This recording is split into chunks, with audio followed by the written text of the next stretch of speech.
Moderate leaders ఆ moment ఏంటి, ఆ ఫేజ్ ఏంటి, ఆబ్జెక్టివ్స్ ఏంటి, వాళ్ళు పాజిటివ్స్ ఏంటి, నెగటివ్స్ ఏంటి డిస్కస్ చేస్తాం. Let us discuss about the moderate leaders and the contribution. వాళ్ళ గురించి ఎగ్జామ్ క్వశ్చన్స్ అడగడానికి డిఫరెంట్ గా ఛాన్స్ అనేది ఉంటుంది. Then what the moderate leaders? మనకి ఇనిషియల్ 1885 నుంచి మొదలు పెడితే 1905 వరకు ఎవరైతే మేజర్ కాంగ్రెస్ పార్టీ లీడర్స్ ఉన్నారో they are moderate leaders usually. Okay right. If you see WC Banerjee, Dadabhai Naoroji, Aditi Tyabji, Firoz Shah Mehta, Sundar Banerjee, Gopal Krishna Gokhale, వీళ్ళందరూ కూడా మోడరేట్ లీడర్స్ అవుతారు. సో ఎగ్జామ్ డెఫినెట్ గా వీళ్ళ గురించి క్వశ్చన్ అడిగే ఛాన్స్ ఉంటుంది. చూద్దాం. The first is Dadabhai Naoroji. Everybody knows about Dadabhai Naoroji. ఆయన టైటిల్స్ మనకు తెలుసు. ఏమంటారు చెప్పండి? Dadabhai Naoroji grand old man of India అంటాం. ఏమంటాం? Grand old man of India. Grand old man of India అంటాం. And one more thing, the first economist in India, not in the world, in India. ఎందుకు ఈయన మొట్టమొదటి ఆర్థికవేత్త అంటారంటే 1860s 70s లో ఆ కాలంలోనే ఈ estimated the poverty for the first time. He was estimated the poverty for the first time. పేదరికం అంటే ఏంటి, ఒక ఫ్యామిలీకి ఎంత డబ్బు ఉంటే సరిపోతుంది, ఒక రోజు కానీ ఒక మంత్ కానీ ఎన్ని పైసలు ఎంత సరిపోతుంది ఎస్టిమేట్ చేసినప్పుడు యూజువల్లీ పావర్టీ ఎస్టిమేషన్ ఎవరు చేస్తారు? ఎకానమిస్ట్ చేస్తారు కదా. సో అందుకని మనం ఫస్ట్ ఎకానమిస్ట్ అంటాం. ఆ రోజులోనే పావర్టీ ఎస్టిమేట్ చేస్తాం. పావర్టీ అంటే ఎకానమిక్ క్లాస్ తెలుసుకున్నారు అనుకోండి. సో అంటే ఒక basic needs, basic amenities, the family which is not able to meet the basic amenities and that family is living under poverty. అంటే ఏ కుటుంబం అయితే, ఏ పర్సన్ అయితే కనీస అవసరాన్ని కూడా సమకూర్చుకునే పరిస్థితిలో ఉంటాడు, ఆ అదర్ పేదరికంలో ఉన్నట్టు. సో దానికోసం బోర్డు కంపెనీ మనం జరిగింది. బట్ అన్నిటికంటే ముందు ఏంటంటే మన దాదాబాయి నౌరోజీ గారు. So is the person. So దానికి మనం ఫస్ట్ ఎకానమిస్ట్ అంటాం. పావర్టీ ఎస్టిమేట్ ట్రై చేయడం జరిగింది. And is also known as the father of drain of wealth theory. What? Father of drain of wealth theory. Father of drain of wealth theory. Drain of wealth theory. Drain of wealth అంటే ఏంటి? So drain of wealth అంటే first మీకు question. Drain of wealth అంటే మామూలుగా the unilateral flow of money from one place to other place is called drain of wealth. ఇప్పుడు మనకి UK ఉంది, దాంతో పాటు ఇండియా కూడా ఉంది. ఓకే. యూఎస్ అనుకోండి, నేను లండన్కి వెళ్ళాను, అక్కడ బిజినెస్ పెట్టాను, ఇన్వెస్ట్ చేశాను, 100 కోట్ల లాభం వచ్చింది. సో ఇండియన్ కదా బేసిక్గా లండన్కి సంపాదించిన కదా, అక్కడ డబ్బులు ఇండియా తీసుకొస్తాను, ఇండియా తీసుకొచ్చి మళ్ళీ ఇన్వెస్ట్ చేస్తాను, అక్కడే సెట్, అక్కడ లైఫ్ ఉంటుంది. But I not belongs to UK, I Indian. India నుంచి యూకే వెళ్ళి బిజినెస్ చేసి డబ్బు సంపాదిస్తాను, మళ్ళీ ఎందుకు డబ్బు ఇండియా తీసుకొస్తాను, ఇలా మనీ వెళ్తుంది, మళ్ళీ తిరిగి వస్తుంది, తిరిగి వస్తుంది. కానీ ఇక్కడ బ్రిటిష్ ఏం చేస్తారంటే భారతదేశంలో సంపాదించిన మొత్తం డబ్బుని వాడు తీసుకెళ్ళిపోతున్నాడు, తీసుకెళ్ళి వాడు ఖర్చు పెట్టుకుంటారు, అక్కడ ఇన్వెస్ట్ చేసుకుంటారు. మరి ఇక్కడ సంపాదించిన డబ్బులు ఖర్చు పెట్టలేదు, ఆ డబ్బులు మళ్ళీ తిరిగి రావట్లేదు. The unit flow of money అంటే డబ్బు భారతదేశం నుంచి లండన్ వెళ్తుంది తప్ప, ఇండియా వెళ్తుంది తప్ప, ఇండియా నుంచి డబ్బు ఇండియాకి రావట్లేదు. That is the problem. So అలా డ్రైన్ ఆఫ్ వెల్త్ అంటే మన సంపద ఎలా దోచుకున్నారు, ఏ విధంగా సంపద తరలిపోయింది అనేది ఈ ఎక్స్ప్లెయిన్ చేశారు. అందుకే అది father of drain of wealth theory అంటారు. మరి father of drain of wealth theory అంటే కానీ ఈ థియరీ దాదాపు ఎక్కడ ఎక్స్ప్లెయిన్ చేశారు? Very was explain. There was a book called the poverty and British rule in India. The poverty and British rule in India. The poverty and British rule in India. And British India ఈ పుస్తకాలు explain చేశారు. ఇంకో దాదాపు రాజు గారు కొన్ని వేస్ explain చేశారు. అంటే ఈ డ్రైన్ ఆఫ్ వెల్త్ ఎందుకు జరుగుతుంది, భారతదేశ సంపద ఎలా తరలిపోతుంది, దానికి కారణాలు ఏంటని చెప్పి ఆయన ఎక్స్ప్లెయిన్ చేశారు. కొన్ని మీకు చెప్తాను. The first thing is India is ruled by the foreigners, foreign rulers. విదేశాలు పరిపాలిస్తారు. ఒక దేశాన్ని వాళ్ళు పరిపాలించుకున్నారు అనుకోండి, వాడు ఇక్కడే ఉంటాడు, ఇక్కడ సంపాదించుకుంటాడు, ఇక్కడ ఖర్చు పెడతాడు. అంటే ఎంత సంపాదించుకుంటాడు ఈ దేశంలో ఖర్చు పెడతాడు, ఇక్కడ ఖర్చు పెడతాడు. ఈ దేశం కోసం ఆలోచిస్తారు, ఎంతమంది ఆలోచిస్తారు, ఖర్చు ఇక్కడ పెడతారు. అదే ఫారినర్స్ ఇండియా పరిపాలించారు అనుకోండి, obviously they don't think about India, obviously they are foreigners, they are not Indians, right? So మన దేశాన్ని పరిపాలించే ఫారినర్స్ కాబట్టి బేసిక్ ఉన్న ప్రాబ్లమే అదొకటి బేసిక్. రెండోది ఏంటంటే India is not receiving any labour. అంటే ఇండియాకి లేబర్ రావట్లేదు, అలాగే ఇండియాకి క్యాపిటల్ రావట్లేదు, పెట్టుబడి రావట్లేదు. ఓకే, అలాగే క్యాపిటల్ రాకపోతే పెట్టుబడి రాకపోతే కొత్త టెక్నాలజీ రాదు. అంటే ఎందుకు ఇండియా డెవలప్ కాలేకపోతుంది? ఆ టైంలో ఇండియా కూడా పెద్ద ప్రాబ్లం ఏంటంటే we are not receiving any capital, we are not receiving any kind of labour. చూడండి, అమెరికా ఎకానమీ అంత స్ట్రాంగ్ ఉందంటే definitely one of the reason and trade cost obviously Indians. ఎందుకంటే అమెరికా తప్పకుండా కాదు, ఎంతో కొంత భాగస్వామి ఇండియన్స్ కూడా ఉంటున్నాను.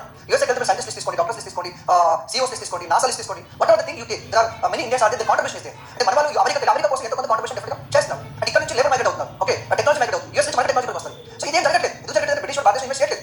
ఇవి ఇండియా ఇన్వెస్ట్ చేయనప్పుడు పెట్టుబడి పోయినప్పుడు ఇంకా లేబర్ ఎందుకు వస్తారు? లేబర్ మైగ్రేషన్ జరుగుతుంది. ఈ రెండు కొత్త టెక్నాలజీ ఎక్కడ వస్తారు? అంతా ఐడెంటిఫై చేశారు. మనకి one of the crisis government అని చెప్పేసి.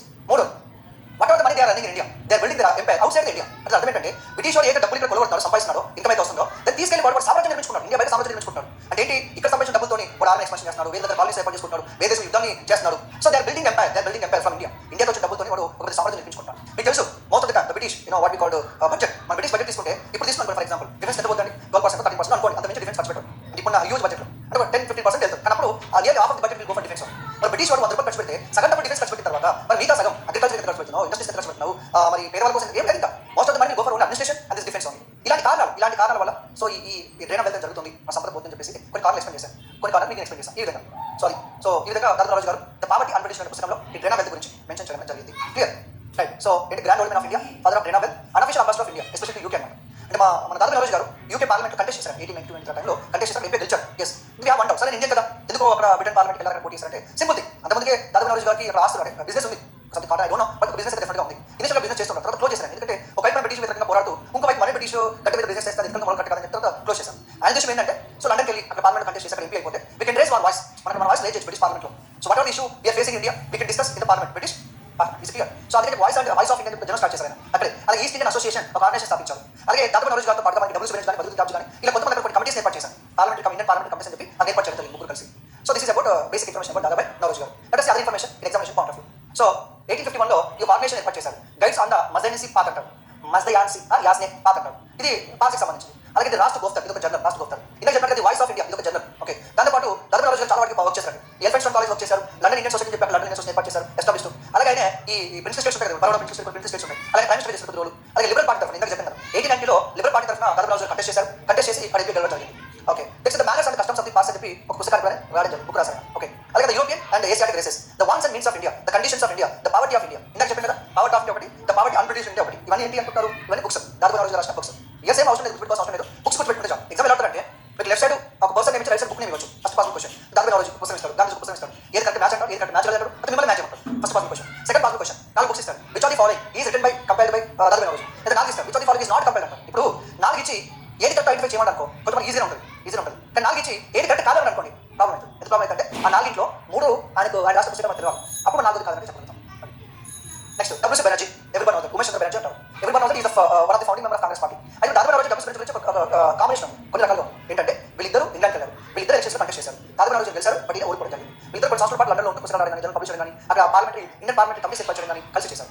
డబ్ల్యూసీ బెనర్జీ గారికి అక్కడ విలా ఉంది, అంటే యూనిట్ విలా ఉంది, రిచ్ బిహార్ అనమాట టైపు. అది ఒకటి మేబీ ఈయన కూడా one of the founding member of Congress party, first president of Congress party. Everybody knows WC Banerjee garu first president of Congress party, కూడా లాయర్. అయితే ఇక్కడ కాంగ్రెస్ పార్టీ ఫస్ట్ టైం వచ్చేసి ఏంటంటే Indian National Union. Congress party first నేమో ఇండియన్ నేషనల్ యూనియన్. ఆ 1885 first Congress party meeting change చేశారు. ఏమని Indian National Congress change చేశారు. అఫీషియల్ గా ప్రెసిడెంట్ గా చేసింది ఎవరు? డబ్ల్యూసీ బెనర్జీ గారు. కానీ కాంగ్రెస్ పదం ఉంటే బాగుంటుందని ఇండియన్ గా చూస్ చేసింది ఎవరు? దాదాపు రోజు గారు. అలాగే సురేంద్ర బెనర్జీ గారి కేసును కూడా డిఫెండ్ చేయడం జరిగింది. డబ్ల్యూసీ బెనర్జీ గారు డిఫెండ్ చేశారు. Most of the peoples are lawyers కదా. ఒకసారి చూద్దాం information exam point of view. So first Indian to act as a standing council. So అక్కడ బ్రిటిష్ గడ్డ మీద అక్కడ స్టాండింగ్ కౌన్సిల్ లో ఫస్ట్ పార్టిసిపేట్ చేసింది ఈయన. ఓకే, ఐ టోల్డ్ యూ ఈ డిఫెండెడ్ సురేంద్ర బెనర్జీ కేసు. సురేంద్ర బెనర్జీ గారు ఐసీఎస్ ఆఫీస్ అయ్యారు, ఆయన కొన్ని ఇష్యూస్ ఉన్నాయి. సో దానివల్ల ఆ కేసు డీల్ చేయడం జరిగింది. 1885 the first president of Congress party. Everybody knows that the first president of Congress party WC Banerjee garu. As president ఆయన కాంగ్రెస్ పదాన్ని ప్రపోజ్ చేశారు, మీకు తెలిసింది. Next 1886 standing committee for Congress. అంటే ఇయర్ మీకు ఏం ప్రాబ్లం లేదనుకోండి. ఏమి 1884 ఫస్ట్ మీటింగ్ జరిగింది, 1886 సెకండ్ మీటింగ్ జరిగింది. ఆ సెకండ్ మీటింగ్ ప్రెసిడెంట్ కాదు, కానీ ప్రపోజ్ చేశారు. మనకంటే స్టాండింగ్ కమిటీస్ ఉంటారు. స్టాండింగ్ లెవెల్ ఉంటారా కాదండి, 2 రకాల కమిటీస్ ఉంటాయి మామూలుగా. మీరు పార్టీలో చదువుకుంటారు. ఫస్ట్ వచ్చేసి ఏంటంటే స్టాండింగ్ కమిటీ అంటారు, సెకండ్ వచ్చేసి ఏంటంటే అడా కమిటీ అంటారు. ఫస్ట్ స్టాండింగ్ కమిటీ, సెకండ్ వచ్చేసి అడా కమిటీ అంటారు. ఈ 2 కమిటీస్ అనమాట. ఈ స్టాండింగ్ కమిటీ అంటే పర్మనెంట్ ఉంటుంది, అంటే కమిటీ పర్మనెంట్ ఉంటుంది, మెంబర్స్ మారచ్చు. ఫర్ ఎగ్జాంపుల్ పార్లమెంట్ కమిటీ ఉంటుంది అనుకోండి, ఒక పార్టీకి ఎగ్జాంపుల్ టీడీపీ తీసుకోండి, టీడీపీ పార్లమెంట్ కమిటీ అంటారు. ఆ పార్లమెంట్ కమిటీ కమిటీ ఎట్లా ఉంటుంది, మెంబర్స్ చేంజ్ కావచ్చు, కానీ కమిటీ ఎట్లా ఉంటుంది. ఇప్పుడు శ్రీకృష్ణ కమిటీ తెలంగాణ అపాయింట్ చేసి తెలుసు, ఇంకా కమిటీ ఉందా? లేదు. శ్రీకృష్ణ కమిటీ అడా కమిటీ, తెలంగాణ గురించి స్టడీ చేయండి, ఒక రిపోర్ట్ ఇవ్వని చెప్పి ఒక కమిటీ అపాయింట్ చేసి శ్రీకృష్ణ కమిటీ తెలంగాణ స్టడీ చేసి రిపోర్ట్ ఇచ్చేసి అయిపోయింది. ఇంకేమైనా కమిటీ ఉండదు, టెంపరీ కమిటీ అంటారు, దాని అడా కమిటీ అంటారు. స్టాండింగ్ అంటే కమిటీ పర్మనెంట్ కలిగి ఉంటారు. And was also contest elections 1890 elections contest చేసి ఓడిపోయాడు. Next 1893 Indian parliament committee England. నేను చెప్పాను కదా, బద్రుద్దీన్ తాబ్జీ, దాదాపు నౌరోజీ, సురేంద్ర బెనర్జీ, ముగ్గురు సురేంద్ర బెనర్జీ, బద్రుద్దీన్ తాబ్జీ, దాదాపు నౌరోజీ, వీళ్ళు ముగ్గురు కలిసి ఇండియన్ పార్లమెంట్ కమిటీ ఇంగ్లాండ్ ఏర్పాటు చేయడం జరిగింది. అంటే పడవచ్చు which of the following persons established Indian parliament committee England? A దాదాపు నౌరోజీ, బద్రుద్దీన్ తాబ్జీ, ఇట్లా మూడు ఇచ్చుకుంటే వెళ్ళిపోతారు. మూడు గుర్తుపెట్టుకుంటే చాలు. Next Firoz Shah Mehta 1845 to 1915. ఫిరోజ్ షా మెహతా మామూలుగా ఏమంటారంటే the father of Bombay municipality అని పిలుస్తుంటారు. ఎందుకంటే ఫిరోజ్ షా మెహతా గారు ఈ బాంబేకి మున్సిపాలిటీ చైర్మన్ గా పనిచేశారు. ఓకే, మున్సిపాలిటీ చైర్మన్ పదవి పోవచ్చు, ఆ మున్సిపాలిటీ కోసం పనిచేశారు. ఆ బాంబే ఒక మోడర్న్ సిటీ ఎదురుగా కూడా తెలిసినారంటే మన ఫిరోజ్ షా మెహతా అనమాట. Is clear? Okay right. So ఈయన పార్సీ లయన్ ఆఫ్ బాంబే అంటారు, అన్క్రౌండ్ కింగ్ ఆఫ్ బాంబే అంటారు, అన్క్రౌండ్ ప్రిన్స్ ఆఫ్ ఇండియా అని మన బాగా గంగా తిలక్ అంటాం, అన్క్రౌండ్ కింగ్ ఆఫ్ బాంబే అని ఏమంటారంటే ఫిరోజ్ షా మెహతా అంటారు, uncrowned king of Bombay. Okay, so Firoz Shah Mehta the chronicle the Bombay chronicle అంటారండి. ది బాంబే క్రానికల్ ని ఈయన పబ్లిష్ చేయడం జరిగింది. ది బాంబే క్రానికల్ ఎవరు? మన ఫిరోజ్ షా మెహతా గారు. అలాగే ఒక ఆర్గనైజేషన్ ఏర్పాటు చేశారు, ఏంటంటే the Bombay presidency association. The Bombay presidency association. So ఇది బాంబే ప్రెసిడెన్సీ అసోసియేషన్ ఒకటే ఏర్పాటు చేయలేదు, బట్ ఈయన చనిపోయేంత వరకు మాక్సిమం ఆ బాంబే ప్రెసిడెన్సీ అసోసియేషన్ కానీ ప్రెసిడెంట్ గా ఉన్నారు. అయితే ఫిరోజ్ షా మెహతా గారు నెంబర్ 1 ఫిరోజ్ షా మెహతా గారు. ఓకే, నెంబర్ 2 బద్రుద్దీన్ తాబ్జీ గారు. 3 వచ్చేసి కేటీ తెలంగాణ. సో వీళ్ళు ముగ్గురు కలిసి ఈ బాంబే గురించి వాళ్ళ వేరే ఫైట్ చేయడం జరిగింది. ఎవరు ఈ ముగ్గురు? ఫిరోజ్ షా మెహతా, బద్రుద్దీన్ తాబ్జీ అండ్ కేటీ తెలంగాణ, ఈ ముగ్గురు కూడా. అయితే ముగ్గురు ఏమంటారంటే ద బాంబే ట్రయంవిరేట్ అంటారు. ఏమంటారు? బాంబే ట్రయంవిరేట్. అదే అండి త్రిమూర్తులు, బాంబే త్రిమూర్తులు అంటే మనం లాల్ బాల్ అంటే త్రిమూర్తులు అంటే కదా, అట్లా బాంబే సంబంధించి ముగ్గురు బాంబే సంబంధించాలి అనమాట. ఈ క్వశ్చన్ ఈ మధ్య ఎక్కడ రాలేదంటే అది ఛాన్స్ వచ్చి మేబీ. సో బాంబే ట్రయంవిరేట్ అంటే ముగ్గురు వస్తారు, ఫిరోజ్ షా మెహతా, బద్రుద్దీన్ తాబ్జీ అండ్ కేటీ తెలంగాణ ముగ్గురు వస్తారు. అది గుర్తుపెట్టుకోండి బాంబే ట్రయంవిరేట్ అంటే. సో బాంబే ప్రెసిడెంట్స్ అసోసియేషన్ ఈ నేను ఒకటే స్థాపించలేదు, బట్ ఇంత నలుగురు ఉన్నారు, బట్ నేత ఈయన ఫౌండింగ్ నుంచి ప్రెసిడెంట్ ఉన్నారు. ఎవరు? ఫిరోజ్ షా మెహతా. బాంబే కనుక జనరల్ పెంచడం జరిగింది. ఇప్పుడు చూడండి డేటా, అది గురించి exam part of information. Just కొన్ని బ్యాక్గ్రౌండ్ మీకు ఆ నాలెడ్జ్ కోసం కొంచెం చెప్తాం. అది ఎగ్జామ్ అడగరు. బేసిక్ వాళ్ళ గురించి అడిగేది ఏంటి, వాళ్ళ కంట్రిబ్యూషన్ ఏంటి, వాళ్ళ బుక్స్ ఏంటి, వాళ్ళ స్లోగన్స్ ఏంటి, వాళ్ళ టైటిల్స్ ఏంటి, ఇవి గుర్తుపెట్టుకోవాలి. అండ్ 2020 డిగ్రీ చేశారు, పీజీ చేశారు, అది మీ ఇన్ఫర్మేషన్ కోసం ఇక్కడ పెడతాను. అది మాత్రం దాన్ని గుర్తుంచుకోవాల్సిన అవసరం ఏం లేదు, జస్ట్ ఐడియా ఉంటారు. సో ఈయన మాస్టర్ ఆఫ్ ఆర్ట్స్ డిగ్రీ చేశారు. First pass from Bombay university and Bombay municipal act 1870 pass చేశారు. ఈయన కీలక పాత్ర పోషించారు. 1885 లో బాంబే ప్రెసిడెంట్స్ అసోసియేషన్, ఇది చాలా ఇంపార్టెంట్. ఇక్కడ ఏ గుర్తుపెట్టుకోండి, ఆర్గనైజేషన్ గుర్తుపెట్టుకోండి, ఇది ఎగ్జామ్ అడుగుతారు. 1890 అని కాంగ్రెస్ పార్టీ ప్రెసిడెంట్ వచ్చేసారు. 1894 లో ఇవన్నీ కూడా అవర్స్ అండి, నేను చదవను అవసరం లేదు, జస్ట్ ఉంటే బ్రిటిష్ వాళ్ళు మన భారతలకు ప్రతి ఒక్కరు బోల్డ్ అవర్స్ ఇచ్చారు. టైటిల్స్ ఈయన ఇచ్చారు. అది నేను చెప్పాను కదా, ది బాంబే క్రానికల్ జర్నల్ రాలేదు. సో ఫిరోజ్ షా మెహతా గురించి గుర్తుపెట్టుకోవాల్సింది బాంబే మున్సిపాలిటీ గుర్తుపెట్టుకోండి, బాంబే ప్రెసిడెంట్స్ అసోసియేషన్ గుర్తుపెట్టుకోండి, బాంబే క్రానికల్ గుర్తుపెట్టుకోండి. ఇవి 3 ఎగ్జామ్ పార్ట్ గుర్తుపెట్టుకోవాల్సిన అంశం. Next Badruddin Tyabji. Badruddin Tyabji. Let me say something about Badiuddin Tabji. I just told you in the ISC session. Was the first Muslim president of Congress Party. That is first thing. Second thing ఏంటంటే మనకి social justice reforms లో sir Syed Ahmed Khan చెప్పి పేరు చెప్పాను. ఎవరైనా Aligarh moment sir Syed Ahmed అని చెప్పేసి. అయితే ఈ సర్ సయ్యద్ అహ్మద్ ఖాన్ ఏం చేశారంటే అడిగారు అనమాట, ఏమని కాంగ్రెస్ పార్టీ హిందువుల party, Congress party Muslim join కాకూడదు, కాంగ్రెస్ పార్టీ ముస్లిమ్స్ జాయిన్ అయితే మన వాల్యూ ఉండదు. సో ఈ brand Congress party Hindu party sir Syed Ahmed Khan అని చెప్పి బ్రాండ్ చేశారు. ఇలా బ్రిటిష్ సపోర్ట్ గా ఉంటారు, కాంగ్రెస్ పార్టీ అరెస్ట్ ఉండేవాడు. అలా చాలా మంది చెప్పారు కాంగ్రెస్ పార్టీ జాయిన్ అవ్వాలి. ఇప్పుడు ఆయన గురించి చెప్తానంటే ఏం చెప్పారు లేదు, I felt a honour by joining in Congress party. Congress party అభిష్టం కానీ కాంగ్రెస్ పార్టీలో జాయిన్ కానీ ఒక గౌరవాన్ని భావిస్తుందని చెప్పి చెప్పారు. సో కాంగ్రెస్ పార్టీ ఏ ఒక్క పార్టీకి ఒక మతం సంబంధించి కాదు, Congress party everybody and Congress party fighting for good cause అని చెప్పి ఎక్స్ప్లెయిన్ చేయడం జరిగింది. అయితే సర్ సయ్యద్ అహ్మద్ ఖాన్ చెప్పారు అనమాట, ఒక కాంగ్రెస్ పార్టీ ఎందుకు బయట కాంగ్రెస్ పార్టీ మన పార్టీ కదా, కానీ అలా పట్టించుకోలేదు. సో ఈ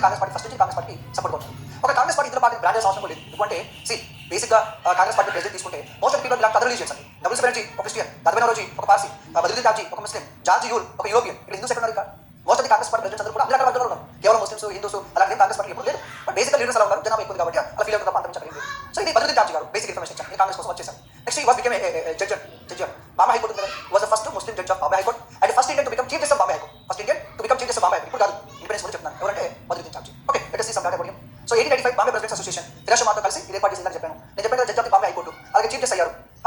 చీఫ్ జస్టిస్ పెట్టారు, ఏం గుర్తుపెట్టుకోండి మీరు? The first Indian chief justice of Bombay high court Badruddin Tyabji, first Muslim president of Congress party Badruddin Tyabji. ఇది గుర్తుపెట్టుకోండి. ఓకే, నెక్స్ట్ అలా బదులు అనమాట. వీళ్ళ బదులు పేరు కమరుద్దీన్ తాబ్జీ. నేను బద్రుద్దీన్ తాబ్జీ కదా, బదులు కమరుద్దీన్ తాబ్జీ. ఆ కమరుద్దీన్ తాబ్జీతో పాటు ఆర్గనైజేషన్ ఏర్పాటు చేసింది అంటే అంజుమాన్ ఈ ఇస్లాం బాంబే. ఇది గుర్తుపెట్టుకోండి, అంజుమాన్ ఈ ఇస్లాం బాంబే గుర్తుపెట్టుకోండి. వీళ్ళ బదులతో పాటు ఆర్గనైజేషన్లో ఉండేవాళ్ళు. Okay, next Surendranath Banerjee. కొంతమంది వాళ్ళ మాటలతో ఎదుటి వాడిని మార్చడం కానీ ఇన్ఫ్లుయెన్స్ కానీ చేస్తూ ఉంటారు. Many people are there. మీరు కూడా అందరం ఏదో ఒకటి చేస్తుంటాం. ఇక్కడ some people are there who can convince anybody with easy అనమాట. ఎందుకు చెప్తాను? Surendranath Banerjee like that. ఇతను ఏమంటారంటే సురేంద్రనాథ్ బెనర్జీని సిల్వర్ టంగ్ ఆరేటర్ అంటారు. ఏమంటారు? సిల్వర్ టంగ్ ఆరేటర్ అంటారు. Orator silver tongue orator. Silver tongue orator అంటే వెనుక అంటే మీరు ట్రూ ట్రాన్స్లేషన్ ఇక్కడ చెప్పబోతుంది. సిల్వర్ టంగ్ ఆరేటర్ ఏంటంటే the person who can influence his talks and speeches. వేరే వాళ్ళు ఈజీ కన్విన్స్ కానీ స్పీచ్లు కానీ చేస్తుంటారు. సిల్వర్ టంగ్ ఆరేటర్ అంటారు. లేదా రాష్ట్ర గురు అని పిలుస్తుంటారు. ఇండియన్ సిసిరో అంటారు. ఇండియన్ డెమోన్స్ట్రేషన్ కరెక్ట్గా కనిపిస్తుంది. బేసిక్గా సురేంద్రనాథ్ బెనర్జీ ఒక స్ట్రాంగ్ మోడరేట్ లీడర్. చాలాసార్లు బ్రిటిష్ వ్యతిరేకంగా ఫైట్ చేశారు, బ్రిటిష్ సపోర్ట్ చేశారు.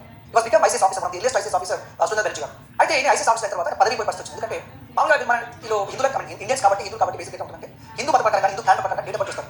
మామూలుగా చిన్నప్పుడు చెప్పేది బిడ్డను ఇలా బొడ్డెమ్మలు పుట్టిన బిడ్డ అంటే మామూలుగా బతుకమ్మ పండుగ కదా, బతుకమ్మ పండుగ స్టార్టింగ్ ఉంటుంది అన్నమాట. బొడ్డెమ్మలు అంటాం ఆ రోజు పుట్టిన మామూలు. మరి ఏ డేట్ నాకు తెలియదు. అంతే ఇప్పుడు నేను బర్త్డే సెలబ్రేషన్ చేసుకోవాలి అంటే ఆ ఇయర్లో ఏ రోజు అయితే ఆ పండుగ వస్తుందో ఆ రోజు సెలబ్రేషన్ చేసుకోవాలి. అంటే ఏంటి ఇక్కడ ఈ కాలం ప్రకారం భారతీయ క్యాలెండర్ ప్రకారం కాలం ప్రకారం సెలబ్రేషన్ చేస్తున్నాం. కానీ ఇంగ్లీష్ ఎట్లా ఉండదు, డేట్ చూసుకోవాలి అంతే. ఓకేనా? సో ఈ ప్రాబ్లం రావడం వల్ల ఆయన గోల్ పోస్ట్ రావడం, మళ్ళీ పాస్ అవడం, ఇష్యూ అవడం, నేను కేసు డబ్ల్యూసీ బెంచ్ డిఫెండ్ చేయడం ఇవన్నీ జరిగాయి అనమాట. అది డబ్ల్యూసీ బెంచ్ స్వదేశీ మూమెంట్ అండి. కేకే మిత్ర అని చెప్పి అంటారండి. కేకే మిత్రతో కలిసి స్వదేశీ ఉద్యమాన్ని స్టార్ట్ చేయడం జరిగింది. ఎవరు? మన సురేంద్రనాథ్ బెనర్జీ గారు. Yes, one of the earliest leader who started swadeshi movement, who started anti Bengal partition movement. మరి Surendranath Banerjee anti Bengal partition movement start చేశారు. ఇంకొకటి ఏంటంటే మన కాంగ్రెస్ పార్టీ వచ్చింది 1885. కాంగ్రెస్ పార్టీ వచ్చి 1885. కాంగ్రెస్ పార్టీ కంటే ముందే 1870s లో ఒక ఆర్గనైజేషన్ ఏర్పాటు చేశారు సురేంద్రనాథ్ బెనర్జీ గారు. ఇండియన్ అసోసియేషన్ అంటారు. ఆనంద్ మోహన్ బోస్ కలిసి ఇండియన్ అసోసియేషన్ ఆర్గనైజేషన్ ఏర్పాటు చేశారు. కాంగ్రెస్ పార్టీ కంటే ముందే ఇలా పొలిటికల్ ఆర్గనైజేషన్ ఏర్పాటు చేశారు సురేంద్రనాథ్ బెనర్జీ. దాని తర్వాత స్ట్రాంగ్ మోడరేట్ లీడర్ అయ్యారు. 1909 చట్టాన్ని సపోర్ట్ చేశారు. 1919 చట్టాన్ని సపోర్ట్ చేశారు. అలాగే 1917 మనకి బ్రిటిష్ వాడు ఆగస్ట్ డిక్లరేషన్ ఇచ్చారు. ఏమిచ్చారు? August declaration. ఈ ఆగస్ట్ డిక్లరేషన్ మీకు నెక్స్ట్ వీడియో ఉంటుందండి. ఆగస్ట్ డిక్లరేషన్ ఇచ్చారు బ్రిటిష్. ఆగస్ట్ డిక్లరేషన్ లో మనం ప్రామిస్ చేశారు. ఏమని? మీకు సెల్ఫ్ రూల్ ఇస్తాము, సెల్ఫ్ గవర్నెన్స్ ఇస్తామని చెప్పి బిస్కెట్ చేశారు. సో అది చాలా మంది కొంతమంది కాంగ్రెస్ పార్టీ వాళ్ళు కొంతమంది నచ్చలేదు. దీంట్లో ఏముంది, ఏం ప్రామిస్ చేసి మాట చెప్పండి మన ఆర్మీ సెంటర్ అంతా వ్యతిరేకించారు. ఓకే, వాళ్ళు ఇచ్చిన ఆఫర్ నచ్చలేదు. బట్ సపోర్ట్ చేసి సొంతంగా మళ్ళీ పార్టీ పెట్టారు అనమాట. నేషనల్ లిబరల్ ఫెడరేషన్ చెప్పి పార్టీ పెట్టేశారు. ఎవరు? సురేంద్రనాథ్ బెనర్జీ గారు. 1990 చట్టంలో సపోర్ట్ చేశారు. So this is basic information about Surendranath Banerjee గారు. చూద్దాం. రాష్ట్ర గురు అంటారు, ఇండియన్ డెమోక్రసీ అంటారు, సిల్వర్ టంగ్ ఆరేటర్ అంటారు. Is titles. అలాగే ఆ ఇన్ఫర్మేషన్ మనం తీసుకుంటే 1869లో ఐసీఎస్ పాస్ అయ్యారు. అంటే ఇది ఎగ్జామ్ పెట్టారు కదా, మీకు ఐడియా కోసం చెప్తున్నారు అంటే 1871లో okay again clear exam.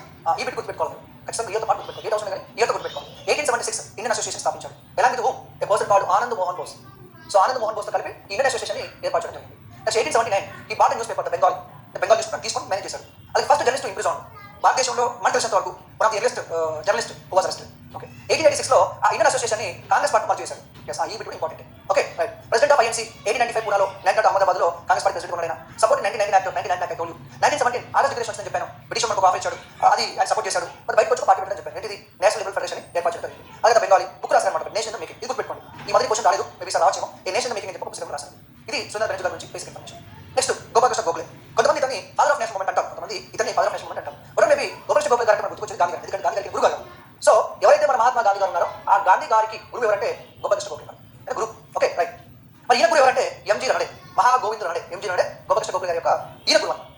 MG Ranade ఈయన గురువు, ఈయన గారు గాంధీ గారు.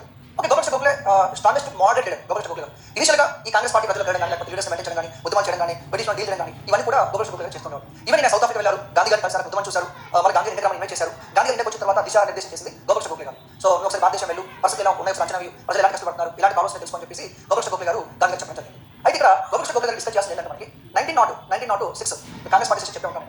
1906 మనకి కలకత్తాలో మీటింగ్ జరిగింది, కాంగ్రెస్ పార్టీ సెషన్ జరిగింది. ఈ సెషన్లో మోడరేట్స్ అంతా ఒకవైపు ఉన్నారు, ఎక్స్ట్రీమిస్ట్ అంతా కూడా ఒకవైపు ఉన్నారు. మీకు తెలిసింది, మళ్ళీ స్వదేశ్ మూవ్మెంట్ వస్తుంది, డోంట్ వరీ. మోడరేట్స్ ఒకవైపు ఉన్నారు, ఎక్స్ట్రీమిస్ట్ ఒకవైపు ఉన్నారు. అంటే ముచ్చట ఏంటంటే ఈ ఎక్స్ట్రీమిస్ట్ బాధ్యతలకు వీళ్ళందరూ ఏమంటే ఈ స్వదేశ్ ఉద్యమాన్ని మనం ఏం చేద్దాం, దేశవ్యాప్తంగా చేద్దాం. యాంటీ బెంగాల్ పార్టీషన్ బెంగాల్ ఉద్యమ ఉద్యమం కానీ ఈ స్వదేశ్ ఉద్యమాన్ని దేశవ్యాప్తంగా చేద్దామని చెప్పి ఎక్స్ట్రీమిస్ట్ అన్నారు.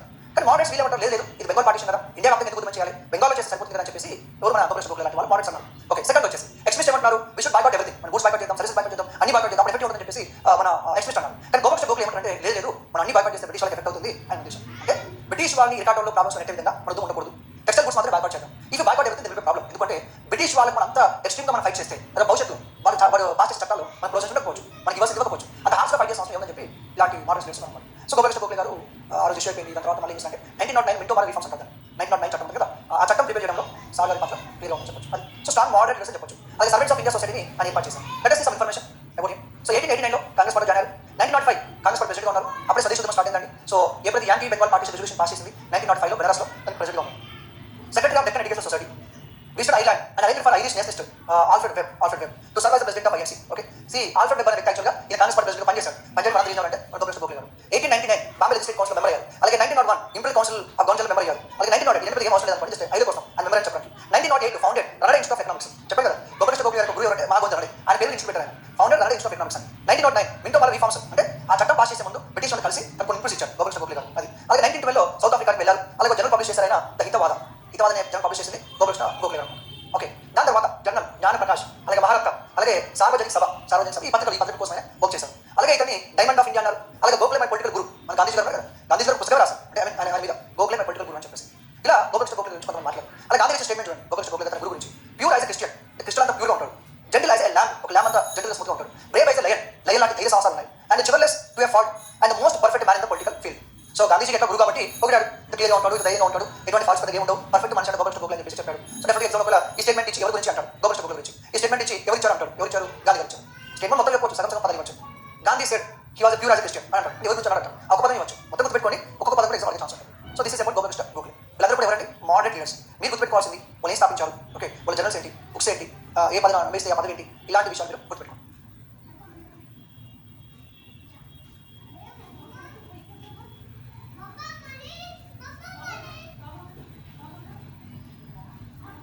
Hello friends. So after completion of moderates, we'll move forward to extremist. Because starting చెప్పాను national movement will be discussed in totally 3 phases. One is moderate phase 1885 to 1905. That is second phase is extremist phase 1905 to 1920. And third one is called Gandhian phase 1920 onwards. So extremist ఒకటి కూడా ఉంటుంది మన revolutionary terrorism అంటారు. పక్కన మాట్లాడకూడదు. Revolution nationalism అనాలి మనం. ఆ రెవల్యూషన్ నేషనలిజం అంటే బాగా సింగిల్ అవుతారు, దాన్ని మనం రెవల్యూషనరీ నేషనలిజం అని పిలుస్తూ ఉంటాం. రాడికల్ నేషనలిజం అంటారు. సో వాళ్ళు ఎక్స్ట్రీమిస్ట్ కిందకి వస్తారు, వాళ్ళు ఎక్స్ట్రీమిస్ట్ కిందకి వస్తారు.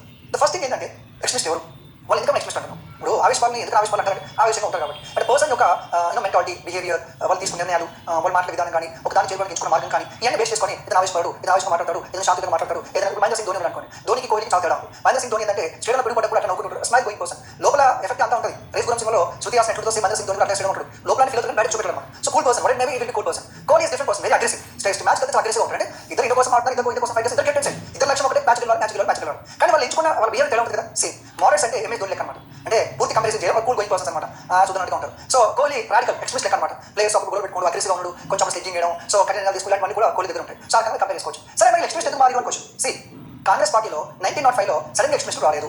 1905 నుంచి ఎక్స్ట్రీమిస్ట్ అని కాదు, ఆల్రెడీ దాదాపు మన బాల గంగాధర్ తిలక్ కానీ, అలాగే లాల్ లజపతి రాయ్ కానీ ఈ ఎక్స్ట్రీమిస్ట్ లీడర్స్ ఆల్రెడీ కాంగ్రెస్ పార్టీలో 1905 కంటే ముందు ఉన్నారు. సి అందరూ ఉన్నారు కాంగ్రెస్ పార్టీలో. కానీ మోడరేట్స్ ఒక గ్రూప్గా, ఎక్స్ట్రీమిస్ట్ ఒక గ్రూప్గా డివైడ్ అయింది ఎప్పుడు, ఎక్స్ట్రీమిస్ట్ ఉద్యమాన్ని చేతిలో తీసుకున్న కాలం ఎప్పుడు, అదే 1905 నుంచి 1920 అర్థం. అండ్ ఇంకోటి అర్థం ఏంటంటే 1905 తర్వాత మోడరేట్స్ లేదని కాదు, అట్లేం కాదు. 1905 తర్వాత కూడా మోడరేట్స్ ఉన్నారు, ఎక్స్ట్రీమిస్ట్ ఉన్నారు. కానీ ఉద్యమాన్ని ఎక్స్ట్రీమిస్ట్ నడిపించారు అంతే. 1905 కంటే ముందు కాంగ్రెస్ పార్టీ డిసిషన్స్ ఇవన్నీ కూడా మోడరేట్స్ డామినేట్ చేశారు, అంటే చేయలేదు. కానీ మరి ఒక డౌట్ అనమాట, ఆ ఎక్స్ట్రీమిస్ట్ మోడరేట్స్ కాంగ్రెస్ పార్టీలో ఉన్నారు. 1885 నుంచి 1905 వరకు మోడరేట్స్ ఒక డామినేషన్ కానీ వాళ్ళు డిసిషన్ తీసుకోవడం జరిగింది. 1905 తర్వాత ఎక్స్ట్రీమిస్ట్ మోడరేట్స్ గ్రూపులుగా మారిపోయింది. దాని మెయిన్ రీజన్ వచ్చేసి బెంగాల్ పార్టీషన్. ఇన్ కేస్ ఎగ్జామ్లో ఒకటే రీజన్ అడిగితే which of the following is main factor for rise of extremist అనుకోండి, బెంగాల్ పార్టీషన్ గుర్తుపెట్టుకోండి. లేదు which of the following is reason for rise of extremist అని 4 ఆప్షన్స్ ఇచ్చారనుకోండి, దాని మనకు ఆప్షన్స్ కట్ట పెట్టచ్చు. ఏంటో చూద్దాం. అసలు ఎక్స్ట్రీమిస్టులు ఎందుకు రైజ్ అయ్యారు, వాళ్ళు ఎందుకు ఈ కోపం మోడరేట్స్ కానీ ఎందుకు రైజ్ అయ్యారు చూద్దాం. ఫస్ట్ వచ్చేసి ఫెయిల్యూర్ రాశాను. ఫెయిల్యూర్ ఆఫ్ మోడరేట్ లీడర్స్ అంటే మోడరేట్ లీడర్స్ విఫలం చెందారు. మీరు అంటే శాంతం ప్రశాంతం శాంతి అని చెప్పేసి అంటుంటారు. మరి మీ వాళ్ళ దేశానికి ఏం జరిగింది. సో తిలక్ గారు అన్నారు మోడరేట్స్ లిటరల్లీ వేస్టెడ్ 20 years అన్నారు. అంటే మోడరేట్స్ నేషన్ యొక్క 20 సంవత్సరాల సమయాన్ని వృధా చేసి చెప్పి మన బాల గంగాధర్ తిలక్ క్రిటిసైజ్ చేశారంటే మోడరేట్స్ కంప్లీట్గా ఫెయిల్ అయ్యారు అని అర్థం అనమాట. ఇంకోటి ఏంటంటే ఐడియాలజికల్ కాన్ఫ్లిక్ట్ అంటే ఈ మోడరేట్స్ ఏమో పిటిషన్ పెడదాము, మన రాజ్యాంగబద్ధంగా వెళ్దాము, చట్టబద్ధంగా వెళ్దాము అంటారు. మరి రాడికల్ వెళ్ళి మనం ఖచ్చితంగా ఉద్యమం చేయాలి, తీవ్రంగా ఉద్యమం చేయాలి, బ్రిటిష్ వాళ్ళు క్రిటిసైజ్ చేయాలి, వాళ్ళ తప్పులు ఎత్తి చూపాలి, అవసరం రోడ్డు మీద కొంచెం మనం వాళ్ళ వ్యతిరేకంగా ధర్నాలు రాష్ట్రాలు చేయాలి, వాళ్ళ వస్తువులు బహిష్కరించాలి, కొంచెం ఆవేశ రాడికల్గా ఉంటారు, అగ్రెసివ్గా ఉంటారు. కానీ మోడరేట్స్ అట్లా బెస్ట్ ఎగ్జాంపుల్ చెప్తుండండి. మీకు కాంగ్రెస్ పార్టీ సెషన్ క్లియర్ చెప్పాను.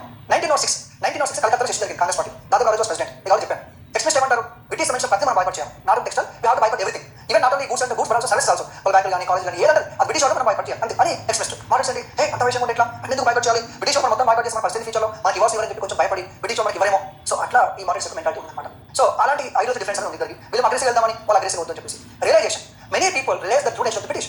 అండ్ అప్పుడు మీకు స్టేట్మెంట్ చెప్తాను చూడండి. 1885 కాంగ్రెస్ పార్టీ పెట్టినప్పుడు ఆ మీటింగ్ లో some people the praise the British government. చాలా మంది మోడరేట్ లీడర్స్ బ్రిటిష్ పొగడారు. ఎలా పొగడారు అంటే బ్రిటిష్ వాడు మనకు అదృష్టమో మనకు వరమో, బ్రిటిష్ వాడు వచ్చారు కాబట్టి మన ఇండియా డెవలప్మెంట్ జరుగుతుంది, బ్రిటిష్ వాడు వచ్చారు కాబట్టి వాడు కాబట్టి అంటే పరిపాలన ఎలా చేయాలో మనం నేర్చుకుంటున్నాము. సో బ్రిటిష్ వారి కాలంలో మన పరిపాలన హైయెస్ట్ లెవెల్కి వెళ్తామని చెప్పి ఈ సోల్డర్ అని చెప్పారు. అంతే బట్టి మనకు అర్థం ఏంటంటే they are very much loyal to British, they trusted British. But in course of time కొంతమంది బ్రిటిష్ నమ్మకాన్ని కోల్పోయారు. దాదాపు రోజు పుస్తకాలు అయితేనేమి, ఇంకోటి మనం ఈ రీసెంట్ వచ్చిన పేపర్స్ ఆర్టికల్స్ అయితేనేమి, అలా ఇంగ్లాండ్ ఇండియన్ కంపేర్ చేస్తున్నారు. ఇంగ్లాండ్ ఇండియన్ కంపేర్ చేస్తున్నారు. మనం అనుకున్న బ్రిటిష్ ఇండియన్ బాగా డెవలప్కి వచ్చిన సో డెవలప్కి వచ్చిన అనుకున్నాం. మరి ఇంగ్లాండ్ ఎట్లా ఇండియా అట్లా కదా, ఇంగ్లాండ్ ఏమో ఆ పొజిషన్ ఉంటే మరి ఈ పొజిషన్ ఉంది. మరి బ్రిటిష్ ఇండియన్ డెవలప్ చేసినట్టయితే ఇండస్ట్రీస్ ఉండాలి, కాలేజ్ ఉండాలి, పైకి ఇన్కమ్ పెరగాలి, పేదగా తొలిపోవాలి, లిటరసీ రేట్ ఉండాలి, ఎంప్లాయ్మెంట్ ఉండాలి, ఇవన్నీ ఉండాలి కదా. బేసిక్గా డెవలప్మెంట్ అంటే ఇండస్ట్రీ రావడం, డెవలప్మెంట్ అంటే ఎంప్లాయ్మెంట్ వచ్చారు, డెవలప్మెంట్ ఇన్కమ్ పెరగడం. మరి ఏదండి సో అప్పుడు అంతమంది చెప్పిన బ్రిటిష్ డెవలప్మెంట్ వచ్చింది. మరి బ్రిటిష్ 100% ఇన్కమ్ బడ్జెట్లో 100% బడ్జెట్లో 50-60% స్పెండింగ్ ఆన్ ఆర్మీ. 60% ఆర్మీ ఖర్చు పెట్టాల్సిన అవసరం ఉంది. మరి హాస్పిటల్ కోసం ఖర్చు పెట్టినావు, ఇండస్ట్రీ కోసం ఖర్చు పెట్టినావు, మరి జీతాలు తీస్తున్నావు. Just imagine that. సో ఇలాంటివన్నీ కూడా మనం రియలైజ్ అవ్వడం జరిగింది.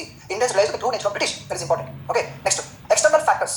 There was spelling mistake if you don't mind typing error. So external factors అంటే కొన్ని సంఘటనలు మన దగ్గర జరగకపోయినా కూడా వేరే ప్రాంతం జరగడానికి ఇన్స్పిరేషన్గా ఉంటుంది. అదే కావచ్చు మేబీ ఏ దేశం చాలా పెన్షన్ జరిగిందంటే వా ఏమన్నా జాబ్ కొట్టిందా, అది ఏమన్నా సంపాదించిందా, ఏమన్నా ఎదిగిందంటే అలీబాబా కంపెనీ, అమెజాన్ చూడండి. అసలు అమెజాన్ మన దేశం సంబంధించి కదా. మైక్రోసాఫ్ట్ ఎక్కడ, అమెజాన్ ఎక్కడ. మైక్రోసాఫ్ట్ కొన్ని ఏళ్ళ నుంచి తెలిసిన బిలియర్స్. అలాంటి మైక్రోసాఫ్ట్ కంపెనీ, మైక్రోసాఫ్ట్ సీఓని బీట్ చేసేసి ప్రపంచం రిచెస్ట్ పర్సన్ అవడం మామూలు విషయం. అదే మన అమెజాన్ అనమాట. రీసెంట్గానే గత 4 నుంచి 8 సంవత్సరాల్లోనే అమెజాన్ ఎక్కడికి వెళ్ళిపోయింది. మన భారతదేశంలో యాప్ అంటే అమెజాన్ ఉండాలి, యాప్ ఉండాలి, వీడియోస్ ఉండాలి, అన్ని అమెజాన్ ఉంది. అంత సైకిల్ మరి ఇవన్నీ ఏం చెప్తున్నాను, ఇన్స్పిరేషన్ చెప్తున్నాను మామూలుగా. సో అప్పుడు ఆ టైంలో కూడా మనకి ఈజిప్ట్లో కానీ, ఐర్లాండ్లో కానీ, దాంతోపాటు జపాన్ రష్యాను ఓడించడం కానీ, జపాన్ డిఫిట్ రష్యా, జపాన్ చిన్న దేశం, రష్యా చాలా పెద్ద దేశం. అంత చిన్న జపాన్ రష్యాను ఓడించడం, ఐర్లాండ్ బ్రిటిష్ వ్యతిరేకంగా ఫైట్ చేయడం ఏంటి, బోయస్ వాడు అయితేనేమి, అలా ఈజిప్ట్లో అయితేనేమి, ఇలా చాలా దేశాలు బ్రిటిష్ వ్యతిరేకంగా పోరాటాలు జరిగాయి. పెద్ద దేశం వ్యతిరేకంగా పోరాటాలు. ఇటలీ అయితేనేమి, ఇటలీ నేటివ్ పీపుల్ ఇథియోపియాలో ఉన్న నేటివ్ పీపుల్ ఇటలీ కంట్రీస్లో ఫైట్ చేశారు. ఇలాంటివన్నీ కూడా మన వాళ్ళకి ఇన్స్పిరేషన్. వాళ్ళే ఫైట్ చేయలేదు, వాళ్ళని ఫైట్ చేయమని అట్లా. నెక్స్ట్ బెంగాల్ ఫెమెన్ అండి. బెంగాల్ కరువు వచ్చింది 1870s, 80s, 90s టైంలో కరువు వచ్చి ఆల్మోస్ట్ 1/3 పాపులేషన్ చచ్చిపోయారు. లక్షల మంది చచ్చిపోయారు. మరి బెంగాల్లో మన దేశ ప్రజలు, మన కనవచల్లో తమ్ముడు ఎవరో మన దేశ ప్రజలు కరువు వచ్చి చచ్చిపోయారు. ఇది బ్రిటిష్ వాడు ఏమంటారు, నేచురల్ ఫెమెన్ అంటే సహజంగా వచ్చిన కరువు. ఆ వర్షాలు పడలేదు, ఏమేం చెప్తాం, వర్షాలు బ్రిటిష్ గురిపిస్తలేదు, వర్షాలు పడలేదు, అది కాబట్టి నేషనల్ అని బ్రిటిష్ అంటారు. కానీ మనం ఏమంటామంటే మ్యాన్ మేడ్ ఫెమెన్ అంటాం. ఏమంటాం మ్యాన్ మేడ్ ఫెమెన్. సో మనమే తీసుకోండి, కరోనా కాలం ఉంది. So first wave, second wave, మన వేవ్స్ అన్ని కామన్గా ఉన్నాయి అనుకోండి. ఫస్ట్ వేవ్ అయిపోయింది, సెకండ్ వేవ్ వచ్చి చాల్సింది అనుకోండి. ఫస్ట్ వేవ్ ఆడే వచ్చింది. సో మనం లాక్డౌన్ చూసినాం, చాలా ప్రజలు ఎట్లా చెప్పుతూ చూసినాం. ఇవన్నీ చూసాం కదా ఫస్ట్ వేవ్, ఫస్ట్ సార్ వచ్చినప్పుడు ఇవన్నీ చూసినాం మనం. సో కరోనా ఎట్లా వస్తుంది, ఎన్ని పాటలు ఉండాలి, ఏ మెడిసిన్ ఉండాలి, ఎట్లా రెస్పాండ్ అయ్యి, ఇవన్నీ మనం ఫస్ట్ వేవ్ చూసాం. ఫస్ట్ వేవ్ చూసిన తర్వాత బెడ్ కొట్టి వచ్చి చూసాం. అప్పుడు గవర్నమెంట్ ఏం చేయాలి, మరి ఇట్లా వచ్చింది కాబట్టి సెకండ్ వేవ్ వచ్చే ఛాన్స్ అని చెప్పేసి ముందుగానే గవర్నమెంట్ రెడీగా ఉండాలి. హాస్పిటల్ బెడ్ సెకండ్ పెంచాలి, అన్ని మెడిసిన్ కానీ ఆక్సిజన్ కానీ ఇవన్నీ కూడా మొత్తం స్టోర్ చేసుకోవాలి. ఫస్ట్ ఇవన్నీ కూడా చూసుకోవాల్సి ఉంటుంది. సో నేనేమంటానంటే బ్రిటిష్ టైంలో రెయిన్ఫాల్ కొంతవరకు నిజమైనప్పటికీ మొత్తం రెయిన్ఫాల్ నిజం కాదు. చాలా కమిటీ డిసీజ్ వచ్చినాయి, దాన్ని కంట్రోల్ చేయలేదు. ఆదాది వారికి ప్లే కలర్ బోర్డు వ్యాధులు వచ్చినాయి, బ్రిటిష్ గవర్నమెంట్ పట్టించుకోలేదు. ఆహారాన్ని నిల్వ ఉంచలేదు. ఇంకోటి ఏంటంటే ఫుడ్ క్రాప్స్ బదులుగా కమర్షియల్ క్రాప్స్ పండించమని చెప్పారు బ్రిటిష్ వాళ్ళు. ఆ ఫుడ్ క్రాప్స్ పండించేసరికి ప్రొడక్షన్ తగ్గిపోయింది. మరి బ్రిటిష్ కారణం, నేషనల్ కారణం, ఇలా చెప్పుకుంటే బాగా డిస్కషన్ ఉంటుంది. ఇంతకైనా కూడా మన మోడల్స్ ఎటువంటి ఉద్యమం చేయలేదు. మరి ఎందుకు ఉద్యమం చేయలేదు? లక్షల మంది భారతీయులు కళ్ళ ముందు గిలగిల కొట్టుకొని తిండి లేక తెచ్చిపోతా ఉంటే ఒక్క భారతీయ నాయకుడు కూడా దాని గురించి స్పందించడం కానీ, వాళ్ళు రాజీనామా చేయడం కానీ, అతను రోడ్డు గురించి పోరాటం చేయడం చేయలేదు. మరి జీవనతులు లేదా, మన రోషం లేదా, మరి ఏంటి అనే ప్రశ్న ఖచ్చితంగా ఉంటుంది. సో ఇది ఒక ప్రాబ్లం మనకి బెంగాల్ ఫ్యామిలీ. అలాగే ఈ కౌన్సిల్స్ యాక్ట్ చట్టం వచ్చింది. ఈ చట్టం ఇండియన్స్ మెంబర్షిప్ జరిగింది. ఇండియన్స్ మెంబర్షిప్ ఇచ్చారు కానీ మనకి పెద్ద హక్కులు అనేవి మనకి ఇవ్వలేదు అనమాట, పూర్తి హక్కులు ఇవ్వలేదు. అలాగే one more important thing is lord Curzon reactionary policies అనమాట. లార్డ్ కర్జన్ రియాక్షనరీ పాలసీస్ ఏంటంటే చూద్దాం ఒకసారి. ఫస్ట్ ఏంటంటే మన లార్డ్ కర్జన్ చాలా డిసిషన్ తీసుకున్నాడు. ఒక డిసిషన్ ఏంటంటే మనకి ఎడ్యుకేషన్ కమిటీ అపాయింట్ చేసిండు. మీకు బ్రిటిష్ పాలసీస్ అని చెప్పాను, మళ్ళీ గుర్తుంచుకోండి. ఒక ఎడ్యుకేషన్ కమిటీ అపాయింట్ చేయండు. అలాగే మాన్యుమెంట్ సంబంధించిన చట్టాలు తీసుకొచ్చి, హిస్టారికల్ మాన్యుమెంట్స్ ఉంటాయి కదా, ఆ మాన్యుమెంట్ ప్రొటెక్షన్ కోసం చట్టం తీసుకొచ్చాడు. Article survey of India revive చేశాడు. ఇవన్నీ లార్డ్ కర్జన్ సంబంధించిన పాలసీస్ అనమాట. మన నేటివ్స్ ఏంటి అని అంటే one of the important thing ఏంటంటే right to information was denied.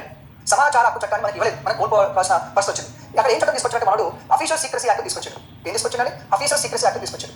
ఏంటి అఫీషియల్ సీక్రసీ యాక్ట్ అంటే గవర్నమెంట్ అఫీషియల్ తీసుకున్న నిర్ణయాలు కానీ, ప్రభుత్వంలో ఏం జరుగుతుంది, ఏ నిర్ణయం ఎందుకు తీసుకున్నారు, ఎవరు తీసుకున్నారు, ఎంత ఖర్చు పెట్టారు, ఇలా ప్రభుత్వంలో జరిగే ప్రతి విషయం కూడా సీక్రెట్గా ఉంటుంది. ఇప్పుడు నాకు ఆర్గనైజేషన్ అనుకోండి, తినడం చాలు ఏం ఆర్గనైజేషన్ ఎంతమంది ఎంప్లాయీస్ ఉన్నారు, ఎవరు పనిచేస్తే నేను చెప్తాను, అది ఆర్గనైజేషన్ పైన పర్సనల్ నేను చెప్పాను కదా. సో ఇది నా ప్రైవేట్ కాబట్టి నేను చెప్పను. సో ప్రభుత్వానికి సంబంధించిన నిర్ణయాలు కానీ, ప్రభుత్వంలో ఏం జరుగుతుంది, ఎక్కడ ఏం చేశారు, ఏ కాంట్రాక్ట్ ఎవరికి ఇచ్చారు, ఎవరికి జీతాలు ఇస్తారు, ఇన్ఫర్మేషన్ కదా. ఆ ఇన్ఫర్మేషన్ తెలుసుకునే హక్కు భారతీయుడికి లేదు. So Indians denied right information అని. అలా మనకి ఈ 1904 ఆ టైంలో ఈ అఫీషియల్ సీక్రెసీ యాక్ట్ తీసుకొచ్చారు లార్డ్ కర్జన్. దీని ద్వారా ప్రభుత్వంలో ఏం జరుగుతుందో తెలుసుకునే హక్కు అడిగే హక్కు మనకి లేదు. మరి ఏం చేస్తామో ఆయన ఫాలో కావాలి. 5 మందికి పెన్షన్ ఇచ్చినావు, 5 మందికి ఇల్లు కట్టించినావు, ఈ రోడ్ ఖర్చు అయింది, ఇలాంటి క్వశ్చన్స్ అడిగే అర్హత కానీ, ఇన్ఫర్మేషన్ తెలుసుకున్న అర్హత కానీ మనకి లేకుండా చేశాడు మన లార్డ్ కర్జన్. ఇది అఫీషియల్ సీక్రెసీ యాక్ట్. దీని ప్లేస్ మనకి రైట్ ఇన్ఫర్మేషన్ చట్టాన్ని కాంగ్రెస్ ప్రభుత్వం తీసుకోవడం జరిగింది. ఇది క్లియర్? ఓకే, ఇది ఒకటి ఏంటంటే మనకి అఫీషియల్ సీక్రెసీ యాక్ట్ అనమాట. దాంతోపాటు ఈ కలకత్తా కార్పొరేషన్ చట్టం తీసుకొచ్చాడు. అలా యూనివర్సిటీ చట్టం తీసుకొచ్చాడు. యూనివర్సిటీ యాక్ట్ అని చెప్పి తీసుకొచ్చి ఏం చేశారంటే యూనివర్సిటీ ఎక్కువ పవర్స్ ఇవ్వాల్సింది పోయి యూనివర్సిటీ ఎక్కువ కంట్రోల్ తీసుకున్నారంటే యూనివర్సిటీ అంటే అడ్వాన్స్ అండి, ఫ్రీగా పనిచేస్తుంది, వాళ్ళు ఏదో తీసుకుంటారు, అట్లా ఉంటుంది ఒకప్పుడు ఉంటుంది. సో యూనివర్సిటీ యాక్ట్ 1904 చట్టంలో ఏం చేసినట్టే government will have more control over universities. అంటే కొన్ని విషయాలు యూనివర్సిటీ సొంతంగా తీసుకోలేవు అంటే యూనివర్సిటీ పెట్టడానికి ఇట్లా రెండోది. ఇక one of the most important thing the final thing is called Bengal partition. ఏంటి Bengal partition? The Bengal partition is ultimate reason for the rise of extremist. 1905 లో జూలై అనౌన్స్ చేసిన అఫీషియల్ గా 1905 అక్టోబర్లో Bengal, east Bengal, west Bengal divide చేశారు. ఆ డిసిషన్ తీసుకున్నది కఠినంగా ఇంప్లిమెంట్ చేసింది ఎవరంటే లార్డ్ కర్జన్. సో మనకి పై వాళ్ళు చెప్పేది బెంగాల్ పార్టీషన్ చేసింది అడ్మినిస్ట్రేషన్ పేమెంట్ కోసమని, బెంగాల్ చాలా పెద్ద రాష్ట్రమని, పరిపాలన కష్టం ఉంది కాబట్టి ఈస్ట్ వెస్ట్ డివైడ్ చేస్తామని చెప్పి వాళ్ళు సులభంగా చెప్పినప్పటికీ ఒరిజినల్ రీజన్ మీకు తెలుసు, నాకు తెలుసు. ఏంటి? The want divide Bengal in the name of religion. ఎందుకంటే ఈస్ట్ బెంగాల్ ముస్లిం పాపులేషన్ ఎక్కువ ఉంది, వెస్ట్ బెంగాల్ హిందూ పాపులేషన్ ఎక్కువ ఉంది. హిందూ ముస్లిం కొట్టుకు చావాలి, హిందూ ముస్లిం డివైడ్ అవ్వాలి అని ఒక కుట్రతో పండగతో చేసింది బెంగాల్ పార్టీషన్. సో ఆ బెంగాల్ పార్టీషన్ టైంలోనే లోనే ఈ మోడల్స్ ఎక్స్ప్రెషన్ పెట్టారు. సార్ బెంగాల్ పార్టీ హిందూ ముస్లిం గొడవ కదా, మరి ఎక్స్ప్రెషన్ మోడల్స్ ఎట్లా క్వశ్చన్ అడగచ్చు. అరే మీ దగ్గర సమాధానం ఉంది, ఎంత సమాధానం ఉంది? నేను కాంగ్రెస్ పార్టీ సెషన్ క్లియర్ చెప్పిన ఏమని చెప్పిన 1906 లో కలకత్తా సెషన్ లో ఎక్స్ప్రెషన్ ఒకటి అనుకున్నారు, మోడల్స్ ఒకటి అనుకున్నారు. ఎందుకంటే టైంలో ఉద్యమం స్టార్ట్ చేశారు, యాంటీ బెంగాల్ పార్టీషన్, బెంగాల్ విభజన ఉద్యమం తీసుకొచ్చారు. దాన్ని స్వదేశ్ ఉద్యమం అన్నారు, దాన్ని వందే మాతరం ఉద్యమం అన్నారు. ఈ స్వదేశ్ ఉద్యమం, ఈ వందే మాతరం ఉద్యమం ఎవరి వల్ల వచ్చింది? లార్డ్ కర్జన్ వల్ల వచ్చింది. ఏం చేసిన బెంగాల్ పార్టీషన్ చేసింది. సో బెంగాల్ పార్టీషన్ చేయడం వల్లే ఎక్స్ప్రెషన్ మోడల్స్ దగ్గరికి డిస్ట్రిబ్యూషన్ జరిగింది. ఎందుకంటే మోడల్స్ మీద ఎక్స్ప్రెషన్ నమ్మకం లేదు. రాజకీయాలు వెళ్దాం, ఇంత పెద్ద డిసిషన్ తీసుకున్నారని చెప్పేసి ఎక్స్ప్రెషన్ రాజకీయాలు వెళ్దాం అంటే మోడల్స్ ఒప్పుకోలేదు. వాళ్ళు సుఖపెట్టంగా సుఖంగా ఉన్నారు, మనల్ని సుఖతో కొట్టుకుంటున్నారు. సో ఇది పరిస్థితి. So one of the main reason for rise of the expression called Bengal partition. అది ఇవన్నీ ఇవ్వచ్చు అనమాట. ఇంకా అవకాశం ఇవ్వచ్చు. ఏంటి రియలైజేషన్ ఆఫ్ బ్రిటిష్ స్టూడెంట్స్ అని చెప్పాను కదా, అలాగే రియలైజేషన్ ఆఫ్ ఇండియా ప్రైడ్, భారతదేశం ఏంటి, భారతదేశం గొప్పతనం ఏంటి, మన కల్చర్ ఏంటి, మన కెపాసిటీ ఏంటి, ఇలా మనం రిలీజ్ అవ్వడం కూడా జరిగిందని చెప్పొచ్చు. దాంతో పాటు ప్రెస్ లిటరేచర్ కీరో ప్లే చేసింది ఎక్స్ప్రెస్ లో. బాల గంగాధర్ తిలక్ రాసిన రైటింగ్స్ వల్ల చాలా మంది బ్రిటిష్ చెప్పే పరిస్థితి వచ్చింది, బాంగ్లాదేశ్ పరిస్థితి వచ్చింది. సో లిటరేచర్ ప్రెస్ లో చాలా కీలక పాత్ర పోషించింది మనం చెప్పొచ్చు in the rise of express. So failure of Congress party, failure of model leaders, ideological differences, religion of British nature, religion of India pride, అలాగే ఎక్స్టర్నల్ ఫ్యాక్టర్స్, అలాగే బెంగాల్ ఫెమిన్ రావడం, కౌన్సిల్స్ యాక్ట్, అలాగే lord Curzon reactionary policies. So these are reasons for the rise of extremist. మరి ఒక nation ఉండేది, ఎట్లా fight చేస్తారు, ఏం చేస్తారు, వాళ్ళు ఏం చేస్తున్నారు, రాడికల్గా ఉండేది, ఆవిష్కరంగా ఉండేది. బ్రిటిష్ వాళ్ళు తిట్టడానికి, క్రిటిక్ చేయడానికి వాళ్ళు ఎత్తక్షణ వెళ్ళేవాళ్ళు. దాంతోపాటు వాళ్ళు ఎంచుకున్న మార్గం స్వదేశీ బాయ్కాట్. మోడల్స్ డిమాండ్ చేసింది ఏంటి? Dominion status. కానీ ఎక్స్ప్రెస్ డిమాండ్ చేసింది ఏంటి? స్వరాజ్. ఇది గుర్తుపెట్టుకోవాలి. మోడల్స్ డిమాండ్ చేసింది ఏంటంటే డొమినియన్ స్టేటస్. అంటే ఏంటంటే more participation of Indians in administration and what we called government. అంటే ప్రభుత్వంలో కానీ ఉద్యోగంలో కానీ ఇండియన్స్ ఎక్కువ మంది ఉండాలని వాళ్ళు అన్నారు. కానీ వీళ్ళేమంటారు, అడ్మినిస్ట్రేషన్ మొత్తం మా వాళ్ళు ఉండాలంటారు. సార్ స్వరాజ్ అంటే కంప్లీట్ ఇండిపెండెన్స్ కదా అంటే చాలా నిలిచింది.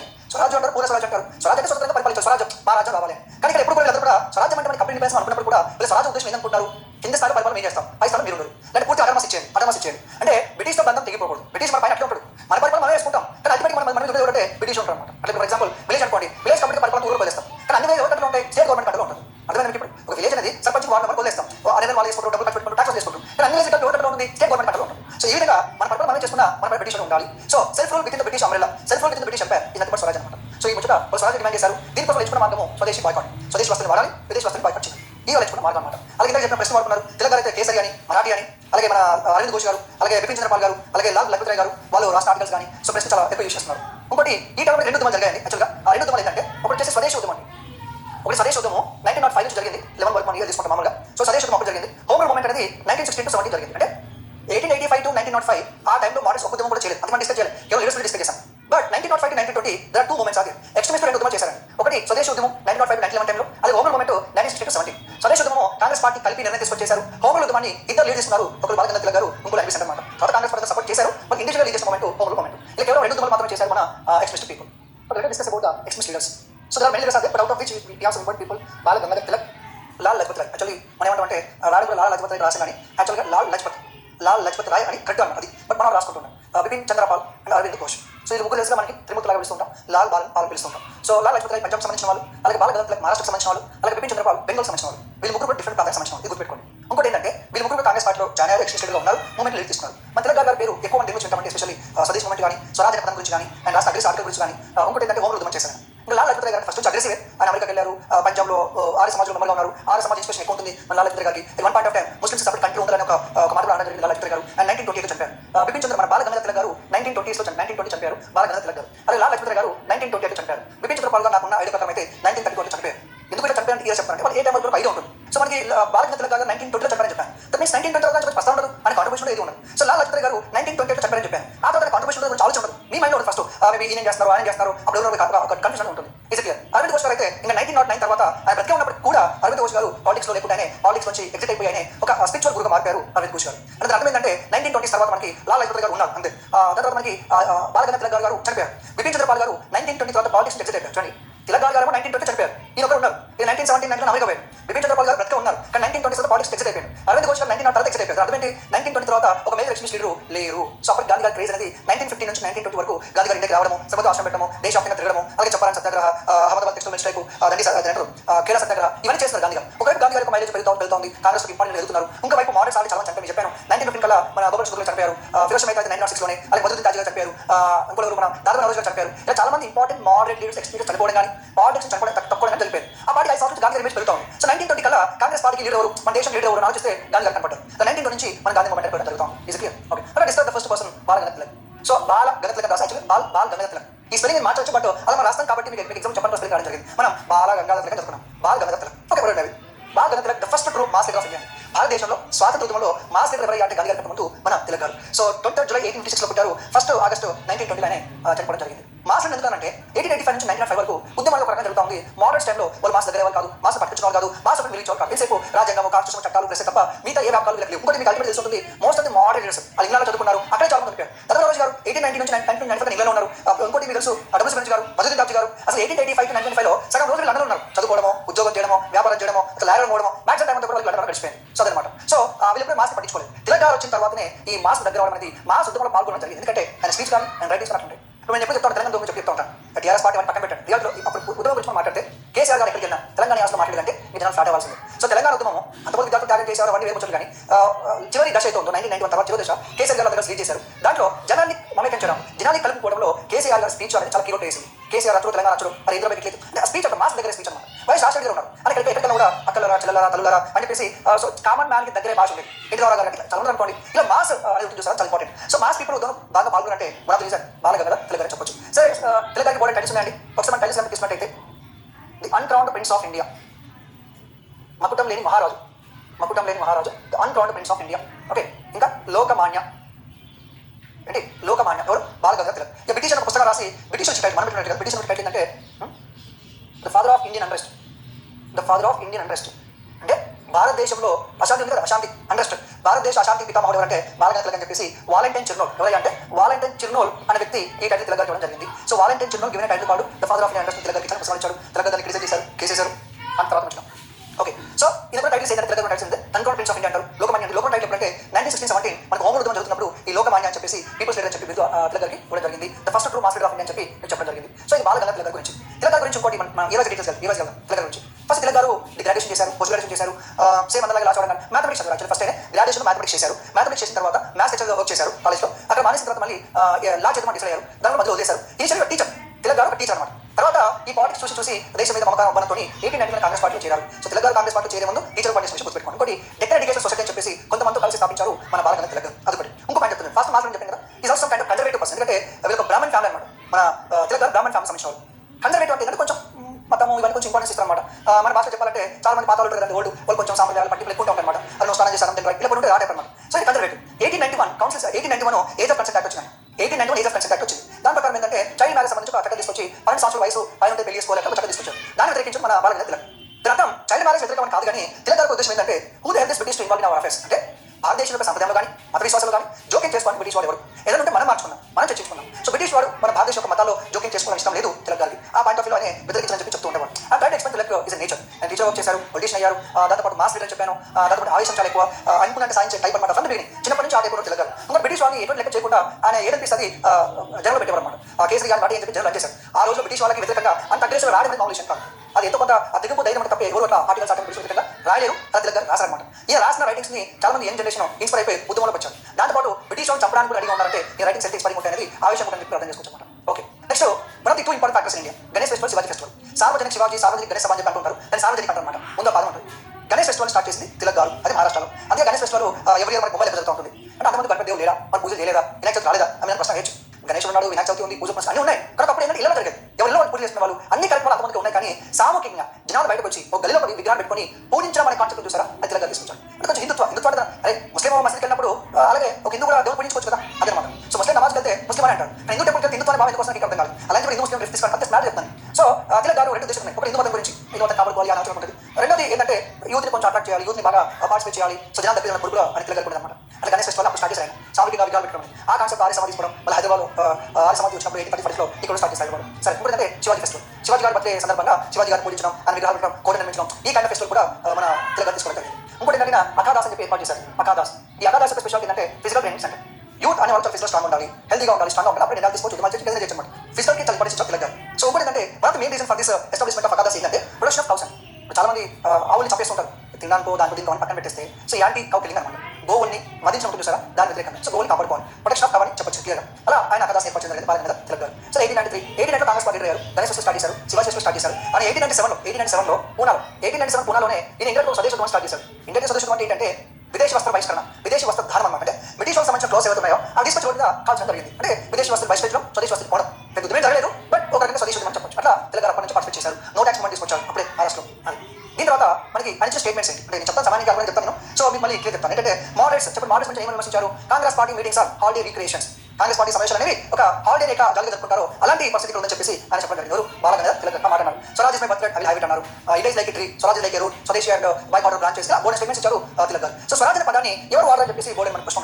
స్వరాజ్ అనే పదం శివాజీ కాలం నుంచి ఉన్నాయి. స్వరాజ్యం పిలుస్తుంటారు. మన రాజ్యం హిందూ రాజ్యం చెప్పి శివాజీ గారు అంటున్నారు. అలా స్వరాజ్ అనే పదం ఎప్పటి నుంచి ఉంది, కొత్తగా సృష్టించింది ఏం లేదు. కానీ ఆ పదాన్ని పాపులరైజ్ చేసింది ఎవరు, కానీ ఎక్కువ యూస్ చేసింది ఎవరు అని ప్రశ్న వస్తుంది. మనకి ఎక్స్ప్రెషన్ ఉన్నారు. ఒక ఫస్ట్ మనకి బిపిన్ చంద్రపాల్ గారు స్వరాజ్ అనే పదాన్ని ఉపయోగించారు, పాపులరైజ్ చేశారు. కానీ జనాలకు బాగా తీసుకెళ్ళింది ఎవరు అంటే బాలగంగాధర్ తిలక్. బాలగంగాధర్ తిలక్ గారు జనాల్లోకి ఎక్కువ తీసుకెళ్లారు ఈ స్వరాజ్ అనే పదాన్ని. ఇప్పుడు కూడా Swaraj is my birth I will Swaraj జన్మ అని చెప్పి అంటున్నారు. మరి బాలగంగాధర్ తిలక్ గారికి ఈ స్టేట్మెంట్ ఇచ్చింది ఎవరు, ఈ స్టేట్మెంట్ పాపులర్ చేయమని ఐడియా ఇచ్చింది అంటే బాప్టిస్ట్ గారు, కే బాప్టిస్ట్ అని చెప్పేసి. ఈ కే బాప్టిస్ట్ అనే పర్సనే ఈ స్వరాజ్ అనే పదాన్ని తిలక్ చేతి నెట్ ఫేమస్ చేయించిన కారణం అంటే బాప్టిస్ట్. అఫీషియల్ గా ఫేమస్ అయితే తిలక్ గారు. ఓకే, దానికంటే ముందు బిపిన్ చంద్రపాల్ గారు యూస్ చేశారు. దాని తర్వాత మనకి అంతమంది గవర్నర్ మనకి దయానంద సరస్వతి ఉన్నాడు. దయానంద సరస్వతి ఎప్పుడండి 1875లో దయానంద సరస్వతి గారు ఆర్య సమాజం ఏర్పాటు చేశారు. ఆయన ఆర్య సమాజం ఏర్పాటు చేసిన 3 పదాలు వాడారు. స్వధర్మ స్వభాష స్వరాజ్యం. స్వధర్మ స్వభాష స్వరాజ్యం అని చెప్పేసి దయానంద సరస్వతి గారు 1875 పదం వాడారు. గాంధీ పదం వాడారు. కాబట్టి ప్రశ్న అడిగిన విధానం బట్టి ఆన్సర్ మాత్రం తప్ప స్వరాజ్ పదాన్ని వీళ్ళు కొత్తగా సృష్టించింది కాదు. సో ఆ టైం బట్టి ఆ సిచ్యువేషన్ బట్టి కొంతమంది పదాన్ని యూస్ చేయడం అది గుర్తుపెట్టుకోండి. ఇంకోటి ఓకే 22 జూన్ 1897 ఇక్కడ మీకు ఫోటోస్ వచ్చిందండి. వీళ్ళు మనం ఏమంటామంటే చాపేకర్ బ్రదర్స్ అంటారు. వాళ్ళ ఇంటి పేరు చాపేకర్ కాబట్టి చాపేకర్ బ్రదర్స్ అని చెప్పేసి అంటారు. సో ఈయన బాలకృష్ణ చాపేకర్, ఈయన దామోదర్ చాపేకర్ అనమాట. అలాగే వార్ధవ్ చాపేకర్ అని చెప్పి 3 ఉంటారు. వాళ్ళు సింపుల్ ఏమంటామంటే చాపేకర్ బ్రదర్స్ అంటారు. ఏంటి సార్ ఏమంటే చాపేకర్ బ్రదర్స్ ఎవరు, ఈయన సంబంధం ఏంటంటే అప్పుడు మామూలుగా ప్లేగ్ వ్యాధి వచ్చింది. ప్లేగ్ వ్యాధి వచ్చినప్పుడు ఇండియన్ బ్రిటిష్ వాళ్ళకి ప్రజలు ఎక్స్ప్లెయిన్ చేయాలి, మెడికల్ ఆఫీసర్స్ ఉండాలి, డాక్టర్స్ ఇవన్నీ ఉండాలి. కానీ బ్రిటిష్ వాళ్ళు ట్రై చేసినప్పటికీ పోలీస్ ఫోర్స్ ఎక్కువ ఉంది, ఆర్మీ ఫోర్స్ ఎక్కువ ఉంది, డాక్టర్స్ యొక్క సంఖ్య చాలా తక్కువ ఉంది. సో ఈ మన తిలక్ గారు విమర్శించారు అనమాట. ఏమని విమర్శించారు, plague is better than British slavery అనమాట. అంటే ఈ ప్లేగ్ వ్యాధి నయం బ్రిటిష్ యొక్క బానిసత్వం కంటే ప్లేగ్ వ్యాధి నయం. ప్లేగ్ వ్యాధి వచ్చి నరకంగా ఉండి చచ్చిపోతూ ఉంటారు. సో ఆ ప్లేగ్ వ్యాధి నయం బ్రిటిష్ యొక్క స్లేవరీ అని చెప్పి స్టేట్మెంట్ ఇచ్చారు తిలక్ గారు. సో తిలక్ గారు ఈ పూణే ప్లేగ్ ఆఫీసర్ ర్యాండ్ గురించి, పూణే ప్లేగ్ గురించి చాలా విషయాలు అనే ఆర్టికల్స్ రాశారు. కేసీ వాటి పత్రిక కదా, కేసు రాశారు. ఇలాంటి ఆర్టికల్స్ ఆవేశపూర్తి ఆర్టికల్స్ వెళ్తుంటాయో వాటిని చదివిన తర్వాత చాలా మంది మారిపోతుంటారు. దీంట్లో ముఖ్యంగా మనకి చాపేకర్ బ్రదర్స్. అయితే పూణేలో ప్లేగ్ వ్యాధి వచ్చినప్పుడు ర్యాండ్ అని చెప్పి ఆఫీసర్ అపాయింట్ చేశారు, కమిషనర్ అనమాట. ఈయన ప్లేగ్ కమిషనర్ కమిషనర్ ర్యాండ్ అనే ఒక కమిషనర్ అపాయింట్ చేశారు. అయితే మ్యాటర్ జరిగింది అంటే ఈ ప్లేగ్ వ్యాధి జరిగింది. ఇప్పుడైతే కరోనా వచ్చిన తర్వాత మనకి క్వారంటైన్ అని సపోర్ట్ రూమ్స్ ఎట్లా పెట్టారు, ప్లేగ్ అని అడ్వాయిడ్ కాబట్టి అప్పుడు ఎట్లా సేమ్ క్యాంప్స్ పెట్టేసి అక్కడ ప్లేగ్ వ్యాధి సపోర్ట్ పెట్టారు అనమాట. ఈ క్రమంలోనే మనకు వచ్చిన మాటలు ఏంటంటే కొంతమంది ఆడవాళ్ళతో అసలు చేశారని, రేప్ చేశారని, అట్రాసిటీ చేస్తారని, అబ్యూస్ చేస్తారని చెప్పి కొన్ని ఇన్ఫర్మేషన్ మనకు వచ్చింది. చాలా మంది క్వశ్చన్ రేట్ చేస్తే అది తెలియని చెప్పి ఈ ర్యాండ్ ఆఫీసర్ అవుతున్నారు ఆ బ్రిటిష్ ఆఫీసర్ సపోర్ట్గా మాట్లాడు. ఒకటి మళ్ళీ పట్టించుకోలేదు, ప్లే కంట్రోల్ కోసం అది చేసింది ఏం లేదు. రెండోది అలా మిస్బిహేవ్ చేసిన వాళ్ళు సపోర్ట్ చేయడం ఏం జరగలేదు చెప్పడం అనేది జరిగింది. ఈ రోజు తిరిగి ఆర్టికల్స్ వచ్చినాయి. ఇవన్నీ రంగ నుంచి మిస్లో ఇస్తే ఈ చాపేకర్ బ్రదర్స్కి కోపం చేసి ఈయన చెప్పాలనుకున్నారు. అప్పుడే క్వీన్ విక్టోరియా ఆమె ప్రమాణ స్వీకారం చేసి సంథింగ్ జూబ్లీ సెలబ్రేషన్ అంటారు కదా, golden Jubilee celebration, silver Jubilee celebration అంటారు కదా, అట్లా సెలబ్రేషన్ జరుగుతుంది అనమాట. ఆ సెలబ్రేషన్ మీటింగ్ జరిగినప్పుడు ఆ ర్యాండ్ ఆఫీసర్ అక్కడ ఉన్నారు. సో ఈ చాపేకర్ బ్రదర్స్ ముగ్గురు బ్రదర్స్ వీళ్ళు ముగ్గురు వెళ్ళి చేస్తే అక్కడ ఒక బ్రిటిష్ ఆఫీసర్ని అలాగే ర్యాండ్ మీదకి డైరెక్ట్గా తుపాకుతో కాల్చడం జరిగింది. ఒక ఆఫీసర్ అక్కడికి చంపారు, ర్యాండ్ పర్సన్ తర్వాత చంపడం జరిగింది. దీన్ని మనం ర్యాండ్ మార్కెట్ కూడా పిలుస్తూ ఉంటారు. సో మ్యాటర్ ఏంటంటే తిలక్ గారి రైటింగ్స్ చాలా మంది ఇన్ఫ్లుయెన్స్ చేశాయి అని చెప్పడానికి ఉదాహరణ చాపేకర్ బ్రదర్స్. మళ్ళీ వస్తుంది మీకు రెవల్యూషన్ నేషనలిజం మీకు వస్తాను. అది ఇప్పుడు జరిగిందంటే 22 జూన్ 1897 అప్పుడు తిలక్ గారిని అరెస్ట్ చేసి జైలు వెళ్ళడం జరిగింది. One of the earliest leader who was arrested by British government is Balagangadhar Tilak గారు. ఓకే, తర్వాత స్వదేశీ యుద్ధం జరిగింది మీకు తెలుసు. 1905లో బెంగాల్ పార్టీషన్ చేశారు. 1906లో మన కలకత్తాలో దాదాపు గారు ప్రెసిడెంట్ ఉన్నప్పుడు ఒక రెజల్యూషన్ పాస్ చేశారు, స్వరాజ్ అని, బాయ్కాట్ అని, దాంతో పాటు నేషనల్ ఎడ్యుకేషన్ అని, ఓకే స్వదేశీ అని ఇలా రెజల్యూషన్ పాస్ చేశారు. ఆ రెజల్యూషన్ పాస్ చేయడం కీలక పాత్ర పోషించింది ఎవరంటే one of the person that is Balagangadhar Tilak గారు. తర్వాత 1908 to 1914 ఓకే మనం 1908 గుర్తుంచుకున్నాం, సంఘటన జరిగింది 1908లో కాబట్టి. సో 1908లో ఆలిపూర్ బాంబ్ కేసు ఏంటంటే ఇద్దరు వ్యక్తులు ఎందు అనమాట. ఎవరంటే ప్రఫుల్లా చాటి, ఎవరండి ప్రఫుల్లా చాటి, ఉదయరామ్ బోస్. ఎవరంటే ఏం పేరు అనమాట. అయితే అక్కడ మళ్ళీ టాపిక్ వస్తుంది. అప్పట్లో జడ్జిలు మెజిస్ట్రేట్ అవుతుంటారు, ఇండియన్స్ పనిష్మెంట్ ఇచ్చేవారు, యూరోపియన్స్ పనిష్మెంట్ తప్పించేవారు, చిన్న నేల కూడా పెద్ద పనిష్మెంట్ చేస్తున్నారు. ఇలాంటి జడ్జిలు టార్గెట్ చేస్తారు ఏం పేరు అనమాట. ఇక్కడ ప్రఫుల్లా చాటి ఉదయరామ్ బోస్ ఏం చేస్తారంటే అక్కడ ఏవైతే మనకి మెజిస్ట్రేట్ ఉన్నారో కింగ్స్ ఫోర్డ్ అంటారు. ఆ మెజిస్ట్రేట్ ఆ ప్లేస్కి వెళ్ళి బాంబే సంపని ప్లాన్ చేస్తారు. ఇద్దరు కలిసి పేరు తుపాయి పట్టు పేరు, బాంబు పట్టు పేరు ఇంట్లో బయటకు వస్తారు కదా, వీళ్ళు ఎత్తారు కదా. సో అప్పుడు ఆ ప్యాలెస్ ముందు ఉంటే ఇంట్లో బయటకు వచ్చి ఆ కేసు ఎత్తారు, బాంబు ఎంపీ అయిపోయారు. ఆ ఇంట్లో బయటకు వచ్చి బాంబు చేశారు. వాళ్ళ దృష్టి ఏంటంటే వాళ్ళు బయటకు రాలేదు, సంథింగ్ ఆడవాళ్ళు ఫ్యామిలీ మెంబర్స్ ఉన్నారు, వాళ్ళు చనిపోవడం జరిగింది. వీళ్ళు ఏం చేశారంటే ఇద్దరికి మామూలు పారిపోలేదు కదా, ఒక పోస్ట్ అక్కడికి కాల్చుకొని చంపాడు. ప్రఫుల్లా చాటి అక్కడే కాల్చుకొని చంపాడు, పాత చేశారు. ఉదయరామ్ బోస్ పోలీసులు దొరికి అరెస్ట్ జరిగింది. తర్వాత ఉదయరామ్ బోస్ నోటీస్ చంపడం జరిగింది. ఇది స్టోరీ జరిగింది అనమాట. అయితే వీళ్ళిద్దరిని సపోర్ట్ చేస్తూ పొగుడుతూ వెంటనే స్వరాజ్యం రావాలి, ఇలాంటి ఇన్సిడెంట్ జరిగాయి, వాళ్ళు అమరవీరులు అన్నట్టు గుర్తించారు మన బాలగంగాధర్ తిలక్. నువ్వు గవర్నమెంట్ వ్యతిరేకంగా పోరాడమని, సో గవర్నమెంట్ ఫ్యామిలీ చంపిన వాడిని ఒక అందుకొని అమరవీరులు అంటావా, అది సపోర్ట్ చేస్తావా, ఈ రకంగా ఆర్టికల్స్ రాస్తావని చెప్పి బాలగంగాధర్ తిలక్ మీద సెడిషన్ కేసేసారు. సెడిషన్ అది ఎవరిదని దేశద్రోహం అంటారు. చూసారు కదా ఈ మధ్య చాలా రాష్ట్రాల్లో గవర్నమెంట్ వ్యతిరేకంగా ఫైట్ చేసిన ఆర్టికల్స్ రాష్ట్రం కూడా దేశద్రోహం కింద కేసేస్తారు. అన్ని పార్టీలు ఉన్నాయి. అయ్యో మీరు ఏదో ఒక పార్టీ ఉంచుకోకండి, బీజేపీ అన్న టీఆర్ఎస్ పార్టీ వైసీపీ కాదని చాలా రాష్ట్రాల్లో చాలా ప్రభుత్వాలు అట్లే ఉన్నాయి. మనం ఓరక్షన్ అయిపోయి ఒక పార్టీ సపోర్ట్ చేస్తాం. కానీ ఇప్పుడు ఇక్కడ ఒక జర్నలిస్ట్ అరెస్ట్ చేశారు అనుకోండి, టీఆర్ఎస్ పార్టీ జర్నలిస్ట్ వ్యతిరేకంగా అని చెప్పేసి బీజేపీ అంటారు. అదే బీజేపీ పార్టీ కూడా రాష్ట్ర అధికారంలో ఉంది, అదే బీజేపీ పార్టీ గవర్నమెంట్ కూడా జర్నలిస్ట్ అరెస్ట్ చేశారు. కాబట్టి అన్ని పార్టీలు ఆల్మోస్ట్ ఎట్లా ఉన్నాయి, కాంగ్రెస్ పార్టీ ఉంది, బీజేపీ ఉంది, అన్నట్లే ఉన్నాయి. ఎవరికి ఓవర్ ఫీల్ అయ్యి మా పార్టీ ఇది బీజేపీ మేము కలుపుకుంటాం, టీఆర్ఎస్ పార్టీ మీరు అనవసరంగా ఓరక్షన్ చేసుకోండి. సో ముచ్చట ఏంటప్పుడు అరెస్ట్ చేశారు. అలా తిలక్ గారు అరెస్ట్ చేశారు. 1908 నుంచి 1914 వరకు ఆల్మోస్ట్ తిలక్ గారు 6 to 7 years తిలక్ గారు మాండలే జైల్లో ఉన్నారు. ఈ మాండలే జైలు ఎక్కడ ఉంటారంటే మయన్మార్ ఉంటుంది. అప్పుడు చాలా మంది అరెస్ట్ చేసి అండమాన్ నికోబార్లో కాలాపాన్ జైలు అంటారు, సెల్లార్ జైలు అంటారు, కాలాపాన్ జైలు అంటారు. అండమాన్ నికోబార్లో సెల్లార్ జైలు ఉంటుంది, అక్కడ పెట్టేవాళ్ళు. లేదా మయన్మార్ దేశం దూరంగా జైలు పెట్టారు. తిలక్ గారు సంవత్సరం జైల్లో ఉన్నారు. సో 1914 తర్వాత జైల్లో వచ్చిన తర్వాత తిలక్ గారు కొంత మార్పు వచ్చింది అని అనుకున్నారు. అప్పుడు 1905 స్వదేశం చేస్తామో పొలిటికల్ యాక్టివ్ ఏమో మళ్ళీ ప్రజలు కలుపుకోవాలి, పొలిటికల్ యాక్టివ్ అంటే మళ్ళీ ఇద్దరు ముందు చేయాలని చెప్పేసి 1967లో తిలక్ గారు హోమ్ రూల్ చేశారు. ఇది సార్ అదే తర్వాత చెప్తాం. సో హోమ్ రూల్ చేశారు బాలగంగాధర్ తిలక్ గారు 1967 టైంలో. అప్పటికి ఆయన కొంచెం మార్పు అన్ని ఇయర్స్ జైల్లో ఉన్నారు, ఏజ్ మీద పడింది, ట్యూబర్క్లోసిస్ డిసీజ్ వచ్చింది అంటే అంత రాడికల్ ఇప్పుడు తిలక్ గారు కొంచెం మార్పు అనేది వచ్చిందన్నమాట. అది సో 1908 అల్పూర్ బాంబే కేసు మీకు చెప్పడం జరిగింది, మన చెప్పడం జరిగింది. దీని తర్వాత తిలక్ గారు 1920 ఆగస్ట్ 1న తిలక్ గారు చనిపోవడం జరిగింది. తిలక్ గారు ఆవేశపడు రాడికల్ కోసం తెలిసిందే కానీ బాలగంగ తిలక్ గారి ఉద్దేశం ఏంటంటే ఒకరి మత విశ్వాసాల్లో ఇంకొక జోక్యం చేసుకొని చెప్పని బలంగా భావిస్తున్నారు. 1990 ఖిలాఫత్ యుద్ధం వచ్చింది, ముస్లిం చేశారు అంటే ఇండియా వచ్చింది కాదు, వేరే ఇష్యూ సంబంధించింది. 1990 ఖిలాఫత్ యుద్ధం వచ్చింది. ఆ ఖిలాఫత్ యుద్ధానికి మద్దతు ఇచ్చారు గాంధీ గారు. తిలక్ గారు అన్నారు ఎందుకు మద్దతు ఇస్తున్నారు, మీరు మద్దతు ఇవ్వకండి, ఇవ్వదంటే ముస్లిం మద్దతు కాదు, అది మతానికి సంబంధించింది, ఇంటర్నల్ మ్యాటర్, మనం దీని వల్ల వాళ్ళు చేసుకుంటారు కదా, సొసైటీ గురించి నేషనల్ గురించి కాబట్టి మనం సపోర్ట్ ఇద్దామని తిలక్ గారు చెప్పండి. So this is about Balaganga Tilak. ఇంకోటి ఏంటంటే స్టేట్మెంట్స్ చూడండి, a mark increase of confidence between the rules and the rule. ఇది ఎప్పుడు స్టేట్మెంట్ ఇచ్చిందంటే 1901 మింటో మన రిఫార్మ్స్ చట్టం వచ్చినప్పుడు ఈయన కొంచెం బ్రిటిష్ సపోర్ట్ గా మాట్లాడారు. అప్పుడు statement a mark increase of confidence between the rulers and rule, అంటే పాలించే వాడి ప్రజలకి ఏదో మొదటి కాన్ఫిడెన్స్ పెరిగిందంట. Swaraj is my birth I shall have it చెప్పిన.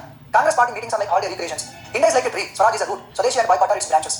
ఇండియా ఒక చెట్టు అయితే స్వరాజ్యం అనేది ఒక root, boycott branches, boycott and swadeshi branches అని చెప్పేసి మన తిలక్ గారు అనేది జరిగింది. అలాగే తిలక్ గారు జనరల్స్ కేసరి మరాఠీ, కేసరి అనేది మరాఠీ లాంగ్వేజ్, మరాఠీ అనేది ఇంగ్లీష్ లాంగ్వేజ్ అనమాట. అంటే ఏ లాంగ్వేజ్ పబ్లిష్ చేశారు అంటే అలాగే గీత రాసే పుస్తకం రాశారు, అగ్ని కోమ ఫారెన్స్ అనే పుస్తకం రాశారు.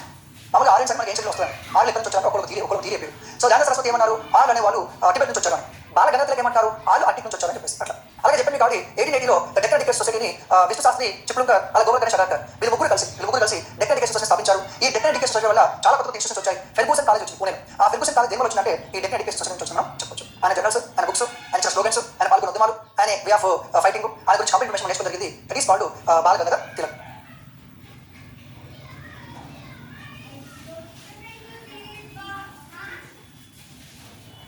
Okay, మన ఇంకొక వీడియోలో ఎక్స్ప్రెస్ మనకి బాలగంగ తిలక్ డిస్కస్ చేసాం కదా. Let us continue the same thing, right? Let us discuss about another important leader, Lal Lajpat Rai. So 20 జనవరి 1865 పుట్టారైన 7th నవంబర్ 1928 చనిపోయారు. బర్త్డే డెత్ మనకు ఇంపార్టెంట్ కాదు మన ఎగ్జామ్లో, మనకు ఐడియా ఉండాలి ఏ కాలంలో ఉండాలని ఒక ఐడియా కోసం మాత్రం రావడం జరిగింది. No issues. Okay, so Lal Lajpat Rai మనం పంజాబ్ కేసు అని పిలుస్తూ ఉంటారు. ఓకే, ఆయన చిన్నప్పటి నుంచి పంజాబ్ ప్రాంతంలో ఆర్య సమాజం నుంచి బాగా ఇన్ఫ్లుయెన్స్ అవ్వడం జరిగింది. మరి ఆర్య సమాజం కూడా రావడం జరిగింది. సో తన కాంగ్రెస్ పార్టీ వచ్చారు, ఎక్స్ప్రెస్ ఉన్నారు. Okay, let us see the data about Lal Lajpat Rai examination part of view. ఇనిషియల్గా ఇండియన్ నేషనల్ కాంగ్రెస్ లో కిషోర్ బ్రాంచ్ నుంచి ఆయన కెరీర్ ప్రారంభించారు. Indian culture combine with nationalism will lead to the establishment of secular state. అంటే ఆయన బిలీఫ్ ఏంటంటే Indian culture combine with nationalism అంటే భారతదేశ సంస్కృతిని, జాతీయ ఉద్యమాన్ని మనం కలిపేసే కనుక భవిష్యత్తులో ఒక సెక్యులర్ స్టేట్ ఏర్పడుతుందని చెప్పేసి ఉద్దేశించారు. అలాగే work as president of all India trade union Congress, మామూలుగా మనం ఏఐటీసీ అంటారు. ఏఐటీసీని ఏర్పాటు చేయలేదు, ఆ తర్వాత వేరే వీడియో ఫాలోస్ ఉంటుంది. ఏఐటీయూసీ అనే ఆర్గనైజేషన్ ని స్థాపించలేదు, కానీ ఆయన ప్రెసిడెంట్గా పనిచేస్తారు. తర్వాత 1921లో సర్వెంట్స్ ఆఫ్ పీపుల్ సొసైటీ స్థాపించారు. మనకి మోడల్స్ లో మనకి గోపాల్ గోఖలే గారు ఉన్నారు. సర్వెంట్స్ ఆఫ్ ఇండియన్ సొసైటీ అనేది సర్వెంట్స్ ఆఫ్ పీపుల్ సొసైటీ అనేది తేడా గమనించారు. అలాగే 1894లో co founder Punjab national bank, 1894లో పంజాబ్ నేషనల్ కో ఫౌండర్ ఉన్నారు, తెలిసింది. Elected deputy of central legislative assembly in 1926.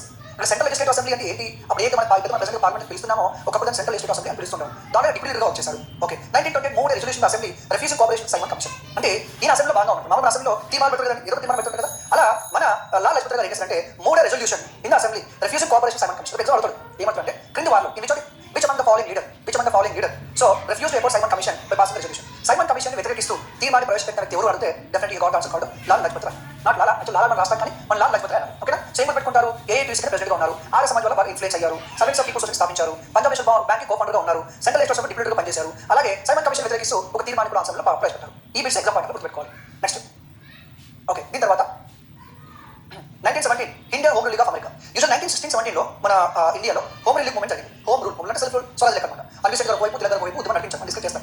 అయితే ఈ మన లాల్ లజపత్ రాయ్ గారు అమెరికా వెళ్ళారు. అమెరికా కెనడా, మామూలుగా అమెరికా కెనడా ఎందుకు వెళ్ళాలి అంటే ఇప్పుడు మన వేరే దేశాలకు ఎందుకు వెళ్తున్నారు, ఉద్యోగ విషయం ఒకటే కాదు, వేరే దేశంలో మనం కూడా పనిచేస్తున్నారు, ఎప్పటి నుంచి పనిచేస్తున్నారు. చాలా మంది పంజాబ్ ఏరియా నుంచి చెప్తున్నారండి, పంజాబ్ ఏరియా నుంచి కెనడా అమెరికా వలస వెళ్ళారు, చాలా మంది వర్కర్స్ వలస వెళ్ళారు, చాలా మంది స్థిరపడ్డారు. అందుకే కెనడా కానీ అమెరికా సిక్ పీపుల్ ఎందుకు ఎక్కుంటారు కాబట్టి పంజాబ్ నుంచి మైగ్రేట్ సెటిల్ కాబట్టి. సో వాళ్ళ గురించి ఫైట్ చేయడానికి, వాళ్ళ ఫైట్ చేయడానికి, అవేర్నెస్ ఇవ్వడానికి. అలాగే చాలా మంది కూడా ఈ మన భారతదేశ స్వాతంత్రం కోసం వేరే ప్రాంతాలకు వర్క్ చేస్తారు, దేశాలకు వర్క్ చేస్తారు వాళ్ళు. సో అలాగే అమెరికా వెళ్ళారు. India home rule league of America అని చెప్పి అక్కడ ఆయన స్థాపించారు. ఇక్కడ India home rule league of America America స్థాపించింది ఎవరంటే మన లాల్ లజపత్ రాయ్. అలాగే Indian general Hindustan information service association, అలాగే united states house committee on foreign affairs.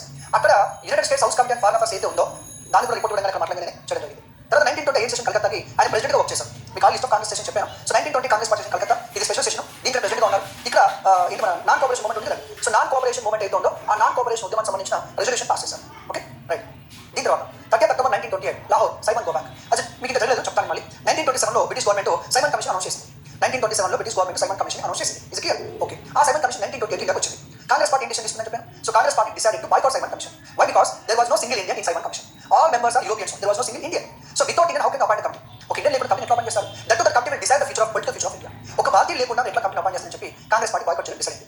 27 announce చేశారు, 28 మా సైమన్ కమిషన్ వచ్చింది. వేరే Simon commission post they decide to boycott. Simple. ఓకేనా, దాంట్లో భాగంగానే 30 అక్టోబర్ 1928 లాహోర్లో మన